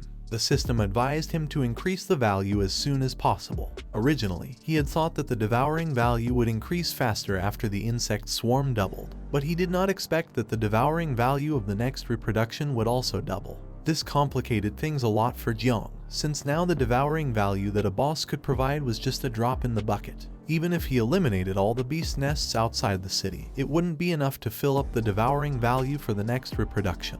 Jang started looking down at the ground and sank into his thoughts. He had heard that the beast nests and secret realms controlled by Nightwatch were not going to be made public, which meant that if he wanted to increase his swarm's devouring value, then he had to join the Nightwatch as soon as possible. He began to look at his hand and saw that Little Nine had not yet woken up. Upon seeing this, he quickly came to the conclusion that the burden of reproduction was not small. At that moment, Jang started to feel someone's presence. Immediately, his expression changed drastically as he turned his head to one side and wondered what this person was doing here. He stood up, clenched his fist tightly, slightly turned his head to one side, and assumed an offensive stance. He could smell the scent of battle and how there were a lot of people chasing after her. He didn't know what was happening here and why she was being pursued. Several seconds later, a girl who was using an invisibility spell entered the warehouse, bumped into Jang, and fell to the ground. She was the same girl as before. She supported herself with one hand on the floor and began touching her head with the other because it hurt. Jang turned his head towards her and with a confused look, began to wonder why he had encountered her again.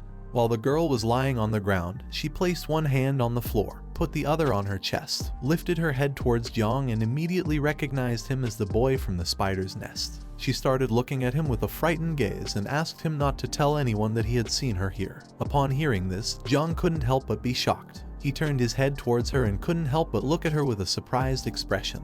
She had been so close to him and he hadn't even been able to sense her presence. It didn't take him long to come to the conclusion that the person the man with blue hair was chasing was her. He decided to take the girl somewhere safe, but at that moment he felt someone's presence. Quickly, he turned his head towards the warehouse entrance, and with a serious look, he thought it was already too late to leave. Several seconds later, several people entered the warehouse. Among them were Jang Tai and the man with blue hair who was part of the Zio family. They began to walk towards Jang, and Jang Tai didn't take long to recognize him. He couldn't help but feel fear and chills. He pointed at Jang with his finger and informed his leader that he was the same guy they had encountered before. The man with blue hair put his hand in his pants pocket, started staring at Jang, and with a smile praised his subordinate for having a good sense of smell. Jang sat back down on the rock, rested his hands on his knees, and remained silent. Upon looking more closely, the man realized that this place was empty and Jang was actually camping alone. With a gaze filled with anger, Jang Tai began to look at Jang and asked him if a girl had entered the warehouse a moment ago. He ordered him to respond immediately or else this time he was going to kill him. The man with blue hair started looking at Jang, put his hand in front of Jang Tai, and with a smile asked him to wait. He approached him, began to sit on the rock in front of Jang. He knew that he was from the spiritual master class. He noticed that Jang had leveled up very quickly. It had been less than a day since they last saw each other, and he was already level 16. The man became more and more interested in Jang. He decided to set this topic aside and explained that he now had something urgent to do. While he was sitting on the rock, Jang simply remained silent. He sat on the rock, rested an arm on his knee, drew his sword, began aiming at Jang's neck, and with a serious look asked him if he had seen a girl with black hair around here. His subordinates approached, stood behind him, and remained silent. Jang simply remained calm, started looking into the man's eyes and quickly concluded that based on the aura emanating from his body, his level was very high, surpassing level 30. Seeing that he could accurately detect his class and level, he thought this man must have some detection equipment with him. Jang turned his head to the side, began pointing towards the back door of the warehouse with his finger, and explained to the man that he had just seen someone's shadow going in that direction. He also added that because he wasn't of the perceptive class, he wasn't sure if that was the person they were looking for. Upon hearing this, the man started to stand up and tentatively decided to believe him. He also advised Jang to be more honest. Upon hearing this, Jang turned his head towards him and was somewhat surprised. He stood up, turned his back to Jang, slightly turned his head towards him, began to look into his eyes, and with a murderous gaze warned him that if he found out that he had helped that girl, then the Xiao family wouldn't let him go. Upon hearing this, Jang Tai also turned his head slightly towards him and couldn't help but smile. Several seconds later, the man and his subordinates began to leave the warehouse. Jang turned his body towards them, and as he watched them gradually move away, he remembered that the Xiao family was the most powerful family in Zhengguo. With a penetrating gaze, he started to look at the man with blue hair and thought that the clans in the city had a long history and all of them were feudal officials. They were also extremely mysterious and rarely entered the world unless a great disaster occurred. Some powerful men in the family could even split the heavens and the earth. This guy was more powerful than Jiang had thought. For him, it wasn't good to be remembered by someone like that. Several seconds later, Jiang slightly turned his head towards the warehouse exit, and seeing that the men had already left, he decided to leave as well since it wasn't good for him to stay in this place. The girl came out of her hiding place, approached Jiang, put her hands on her hips, and thanked him for saving her. Jiang stood up, turned his body towards her, and remained silent. He quickly grabbed her arm, and upon seeing this, the girl panicked and started wondering what he had planned to do. Jiang approached her, started looking into her eyes with an aggressive gaze, and told her that she almost fooled him like last time. Since he had helped her again this time, he asked how she had gotten in trouble with these people. With Jiang so close to her, she couldn't help but blush. She began looking at him and explained that her family had a huge debt. The guy planned to take away the things they were escorting and kill them all, but he didn't expect her to escape. He was afraid that the news would leak out, so he was chasing after her for this reason. After explaining this, she asked Jiang if he wanted to silence her. Upon hearing this, Jiang let go of her hand, turned his back on her, and began to walk away from her. Upon seeing this, she placed a hand on her chest, extended the other towards him, and told him that she would always remember that he had helped her and that she would also be very grateful to him in the future. While he was distancing himself from her, he closed his eyes, clenched his fists tightly, and told her that he didn't want to get involved in her affairs. At that moment, Jiang abruptly stopped, opened his eyes, and thought that something was not right. The girl also noticed this, and her expression changed drastically. With a fearful look, she revealed to him that someone had just placed a barrier spell around the warehouse. At that moment, someone who was outside the warehouse gave the order to their subordinates to come out. Jiang started looking towards the entrance of the warehouse and thought that now it was impossible to escape. He knew that even if the girl said she didn't know him, they wouldn't believe her anymore. He activated his insect perception and began walking around the area, realizing they were surrounded on all sides. With a serious look, Jiang began to stare towards the entrance of the warehouse, ready to face any opponent. On the other side, the girl got scared and placed her hand on her chest. Several seconds later, the man with blue hair and his subordinates appeared. Their bodies started emanating a killer aura. With a penetrating gaze, they began to look at Jiang, ready to finish him off. He knew that Jiang had lied to him. He approached him, stared into his eyes, and ordered him to hand over the girl. He called Jang a bastard and told him that he knew he had lied to him.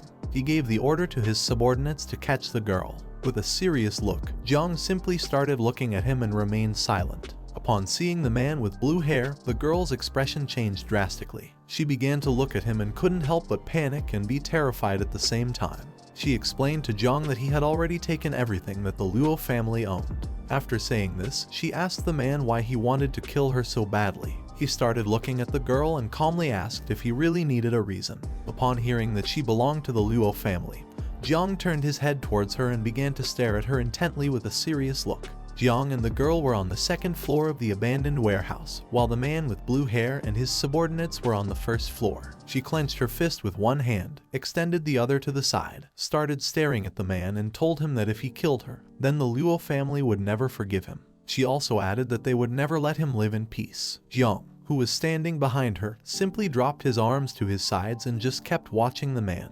Upon hearing this, the man with blue hair couldn't help but burst into laughter. He asked her if she truly believed that a family like the Luo family was capable of doing this. At that moment, his subordinates began to look at the girl and couldn't help but smile. While he had one hand on his waist, he lowered his head, put the other hand over his face, and couldn't help but laugh at the thought that a second-rate family with a little money really took themselves seriously. He revealed to the girl that without the protection of the Xiao family ancestors 100 years ago, the Luo family would have been annihilated long ago. Upon hearing this, one of his subordinates unsheathed his sword and the others started laughing. Jang Tai crossed his arms, stared at Jang intently, and couldn't help but smile. After saying this, he removed his hand from his face, lifted his head, and with a serious look, he told her that in the eyes of the Xiao family, they were no different from humble peasants. He also added that for him, they were just cattle that the Xiao family could slaughter. Upon hearing this, Jang turned his head towards him and with a look filled with hatred,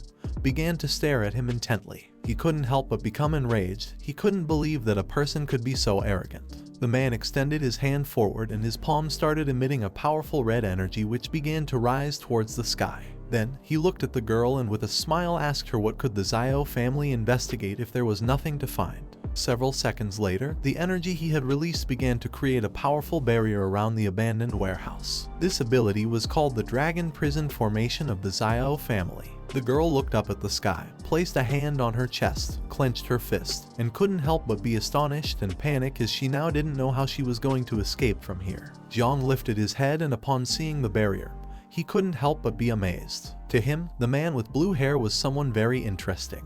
While Jang and the girl were standing on the second floor of the abandoned warehouse, Jang Tai unsheathed his sword, started staring at the girl, and prepared to attack. He asked the others to listen carefully to the young master and not leave anyone alive. The others responded with an understood. The man with blue hair, who was standing next to Jang Tai, simply remained silent. Several seconds later, Jang Tai prepared to attack, but at that moment, the man with blue hair stood in front of him and put his hand up to indicate for him to stop.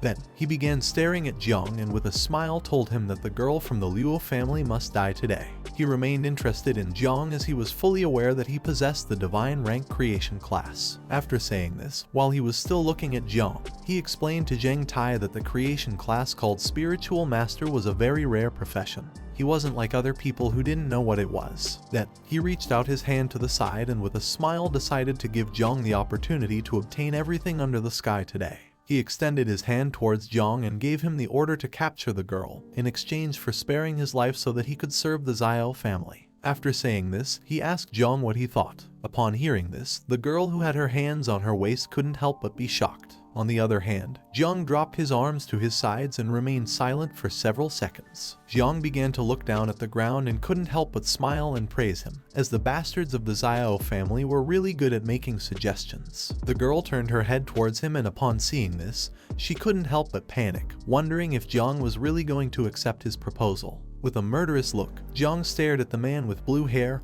and rejected his offer, mocking him by telling him that the Xiao family could go to hell. After saying this, he tightly clenched his fists, and while his body was releasing the poisonous mist of Little Nine, with a serious look he told him that he refused. He also asked him if he could come for him if he was looking for a fight. The girl turned her body towards Jang, brought her hands close to her chest, and upon seeing that his body was surrounded by the poisonous mist, she couldn't help but take a few steps back and become terrified. She began to wonder what was happening. Upon hearing that Jang had rejected his proposal, the man with blue hair couldn't help but become enraged, as this was a dishonor to him. He gave the order to his subordinates to finish him off. Upon hearing the order, they unsheathed their swords, gained momentum, took a big leap, and began advancing quickly towards Jang. While in midair, Zheng Tai started looking at him and asked the others to be careful, as Jiang wasn't easy. While little by little they were getting closer, Jiang simply stayed silently observing them without making any movement. Several seconds later, they approached the second floor, and Zheng Tai, upon seeing that Jiang's body was surrounded by poisonous mist, revealed to the others that he could use poison and advised them not to attack directly. Upon seeing that they were ready to attack, the girl hid behind Jiang.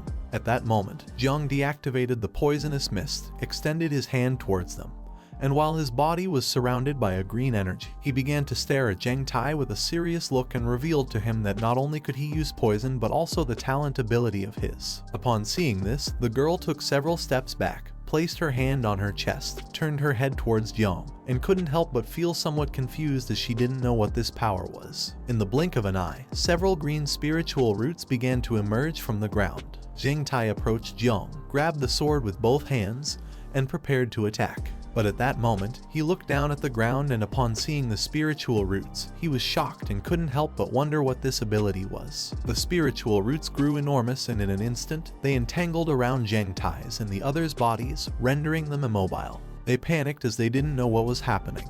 Jiang, who had his hand extended towards them, revealed that his ability was the evolution of all things. Little by little, the spiritual roots began to tighten Zheng Tai's body. He quickly grabbed the roots with his hands and started looking at Jiang, unable to help but wonder what was happening. Seeing how strong the roots were, he realized that his class was of divine rank. He was also confused because he remembered that Jiang could use poison as well. He decided not to stand idly by, unsheathed his sword, held it with both hands, and used all his strength to cut the roots around his body into pieces. Upon seeing this, the others also began doing the same as him. He advised them to attack the roots since they were very fragile. The spiritual roots began to fall to the ground near the man with blue hair, who started to push them away using his hands. He didn't take long to realize what was happening. With a surprised look, he shouted and called Zheng Tai an idiot, explaining that this was just a distraction. He also added that Jiang was ready to attack. Jiang took advantage of Zheng Tai and the others being distracted to release the insects, which began to look at them with a penetrating gaze. While his body was surrounded by poisonous mist, he reached out his hand to the side, stared at him intently, and explained that it was already too late. The girl sat on the floor, resting her hand on it, lifted her head, and upon seeing the insects, she was surprised. While Zheng Tai's subordinates were busy cutting the roots, the insects began to approach them. He turned his head to one side, and upon seeing the insects, his expression changed drastically. He couldn't help but sweat and be shocked, wondering what these things were. The insects began to move at a high speed and started attacking them. Zheng Tai blocked the attack using his sword, but unfortunately for him, the insects were so strong that in a matter of seconds, they destroyed his sword. Upon seeing this, he was in shock, unable to believe that Jiang had actually destroyed his weapon. Upon closer inspection, he realized that it wasn't poisonous mist at all, but rather summoned monsters. At that moment, an insect began to approach him from behind and it prepared to attack. He lifted his head, and upon seeing this, he was surprised. He started screaming and revealed to the others that this poisonous mist actually came from the monsters. He came to the conclusion that he couldn't dodge the attack. Jiang, who had his hand extended towards him and was controlling the insect, began to look at him with a murderous gaze, and couldn't help but smile as he had finally caught him. Just before the insect could attack Zheng Tai, someone approached him and put their foot on his shoulder, called him trash, and asked him get lost. He turned his head to the side, and upon seeing this, he became somewhat confused. Upon seeing this, Jiang also became somewhat confused and amazed at the same time. This person was none other than the man with blue hair. He unsheathed his sword, grabbed it with one hand, gained momentum, took a big leap, and as he slowly advanced towards Jiang, he used the first form of Kongning's 9 forms. By doing this, his body began to emit an orange aura. While Jiang's body was surrounded by Little Nine's poisonous mist, he simply remained silent. The girl who was sitting on the ground next to him put her hand in front of her mouth and became terrified. Jiang lifted his head towards him, and upon seeing that he was faster than the poisonous mist, he couldn't help but clench his teeth tightly and sweat. He used the secret technique of the Xiao family called chasing dragons. At that moment, a dragon made of spiritual energy manifested itself and began to stare at Jiang. It clenched its teeth tightly and attacked him. Its attack was so powerful that it destroyed the area where Jang was into pieces and created a smoke screen in the process. While with one hand he was holding the sword and had it extended towards Jang, he began to stare at him fixedly and with a smile called him a bastard. He knew it was going to be difficult to deal with him, but luckily his level wasn't very high and his speed wasn't fast enough. He thought that by using this blade alone he would be able to defeat him. But to his surprise, several seconds later, once the smoke cleared, his expression changed drastically. He was in shock as he couldn't believe what his eyes were seeing. Luckily, Jang was still alive, thanks to the girl using her hidden profession ability called Earth Eternal Shield and creating a shield around them. While she had her hands extended towards the shield, it began to crack. She closed her eyes and while blood was coming out of her mouth, she explained to Jang that she was in a lot of pain. Jang, who was standing behind her, began to look at her with a surprised and dumbfounded expression. He realized that she was actually a defensive type. The man with blue hair had forgotten about her, but now seeing that she had blocked his attack using the shield, he couldn't help but become enraged. He started looking at her aggressively, clenched his teeth tightly, and prepared to attack again. Jang began to look at him and thought that this was a good opportunity to attack. He extended his hand to one side, releasing the poisonous mist. Several seconds later, he landed on the ground. At that moment, several insects began to approach him quickly from behind. One of his subordinates, who was lying on the ground, reached out towards him and caught his attention to ask him to be careful. While holding the sword with one hand, he turned his head back and upon seeing the insects approaching quickly, he became alert. At that moment, he grabbed one of his subordinates by the hood. Upon seeing this, the subordinate became somewhat confused as he didn't know what was happening. While with one hand he was holding the sword, with the other he grabbed his subordinate by the hood and placed him in front of himself to use him as a shield. Since the insects were not very smart, they attacked his subordinate instead of him. The insect's attack was so powerful that their bodies were thrown backwards. His subordinate was seriously injured. While his body lay beside him, he placed a knee on the ground, leaned the sword against the ground, rested his arm on the other knee, and began to look down at the ground and cough. Jang came down from the second floor, started approaching him and couldn't help but think that he was a nasty bastard for using one of his own men to block the attack. The insect's attack pierced the man's chest who was lying on the ground. Even though he was badly injured and bleeding from his mouth, he was still alive. He began to cough and caught his master's attention. He stood up, started approaching Jang, slightly turned his head towards his subordinate, and thanked him for enduring the attack for him. He thought that he had not educated him in vain, and upon seeing that he was still alive, he couldn't help but praise him and think that he was truly strong. Jang, who was standing in front of him, simply remained silent. He took out a dragon yuan pill from his pocket with his hand, opened his mouth and ate it. He couldn't believe that he was being forced to use the dragon yuan pill. In a matter of seconds, his subordinate lost his life. He began to approach Jang, dragging the sword on the ground, causing small rocks to slowly float. Upon seeing this, Jang assumed an offensive stance, while on the other side, the girl sitting next to him and covering the wound on her arm with her hand remained still. He tightly gripped the sword, pointing it towards Jang, and with a murderous look, he warned that his next attack would slice his head into pieces. Jang simply remained calm, calmly looking at the man in silence, ready to face any attack. Once the dragon yuan pill took effect, the elemental energy dragon grew enormous and appeared behind him. Its eyes began to shine, indicating to him that it was ready to attack. He assumed an offensive stance, stomped forcefully on the ground, breaking it into pieces. Then he tightly gripped his sword and stared fiercely at Jang, determined this time to finish him off. His energy was so strong that the rocks around him began to float. Jang started looking at the dragon and couldn't help but be terrified. He didn't know if he would be able to withstand the attack. The man with blue hair began unsheathing his sword and prepared to attack. This time he decided to use technique number 2 of the 9 Kongning styles. At that moment, he used the ability called the Descending Dragon's Cut and launched a powerful attack towards Jang. In doing so, his body began to emit a powerful energy, and in the blink of an eye, the elemental energy dragon started advancing quickly towards him. It opened its mouth and prepared to finish him off. At that moment, the girl stood in front of Jang. She extended her hands towards the attack and with a determined look, used the Earth Eternal Shield once again. Jang put his elbow in front of his face, turned his head towards her, and upon seeing that despite being injured she was willing to block another attack, he couldn't help but be somewhat surprised. In an instant, a green shield appeared around them. Upon seeing this, the spiritual dragon began to attack the shield, breaking part of the ground and creating a curtain of smoke in the process. While she had her hands extended towards the shield and was blocking the attack, she closed her eyes, clenched her teeth tightly, and explained to Jang that because the man had taken Xiao family's secret dragon Yuan pill, now the strength of the dragon had multiplied several times. Now her shield would not be able to withstand the attack at all, which meant they were doomed. In a matter of seconds, little by little the shield began to crack. Upon seeing this, she decided to use her last bit of strength to hold on as long as possible. Jang grabbed his cloak with his finger, started looking at the spiritual dragon and couldn't help but be amazed and think that the man with blue hair was really strong since each strike from the dragon was a deadly move. The previous attack had already been astonishing, so he didn't expect him to unleash such power. The man with blue hair jumped, approached them, and began to stare at Jang.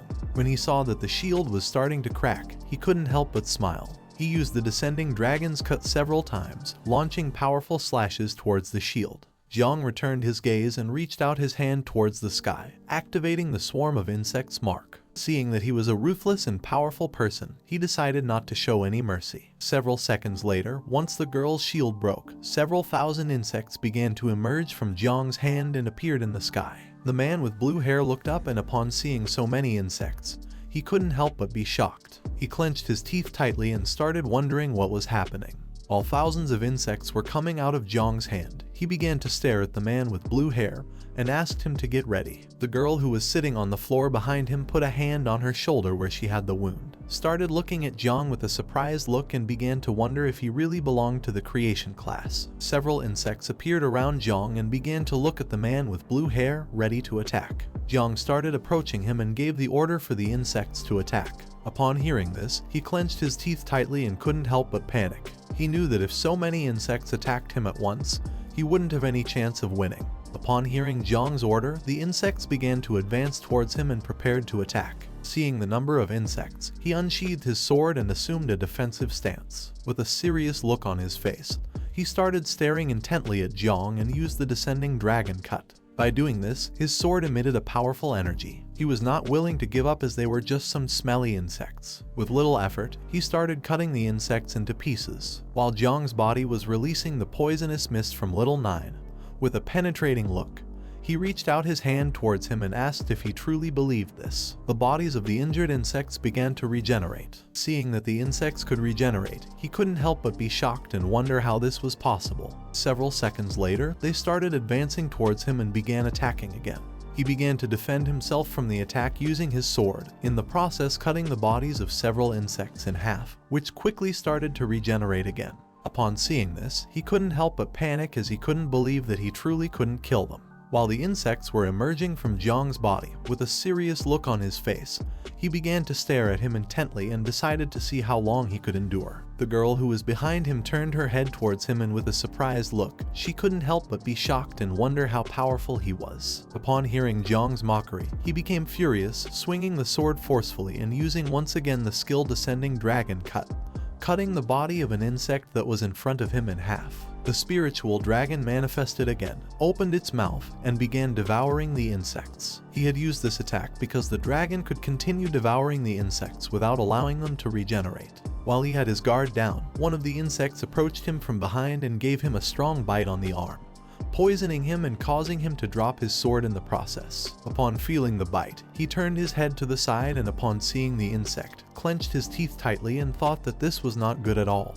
Now that his right hand was poisoned, he couldn't use the sword. Now that he had no other choice, he put his hand into his clothes and pulled out a red object. The insects took advantage of this opportunity and began to approach him quickly, but he took the object out of his clothes, raised it to the sky, and used the technique called Jade Protection of Life. At that moment, a powerful red energy started to appear around his body. He mocked Jang by asking if he believed he could kill the great Xiao Yuanwu with a few insignificant insects. Jang simply stood there silently observing him without saying a word. He reached out his hand towards Yuanwu, began to stare at him intently with a serious look and asked him what kind of treasure this was and how it had such power. After saying this, he ordered the insects to devour him. The object had created a shield around Yuanwu's body. The insects followed Jang's order and started attacking the shield, but no matter how hard they tried, it was in vain. Seeing this, he quickly realized that the attack hadn't even made a scratch on the shield. While Yuanwu was covering the wound from the insect bite on his arm with his hand, he turned his head towards Jang and advised him not to waste his energy since it was the inherited treasure of the Xiao family called Jade Treasure,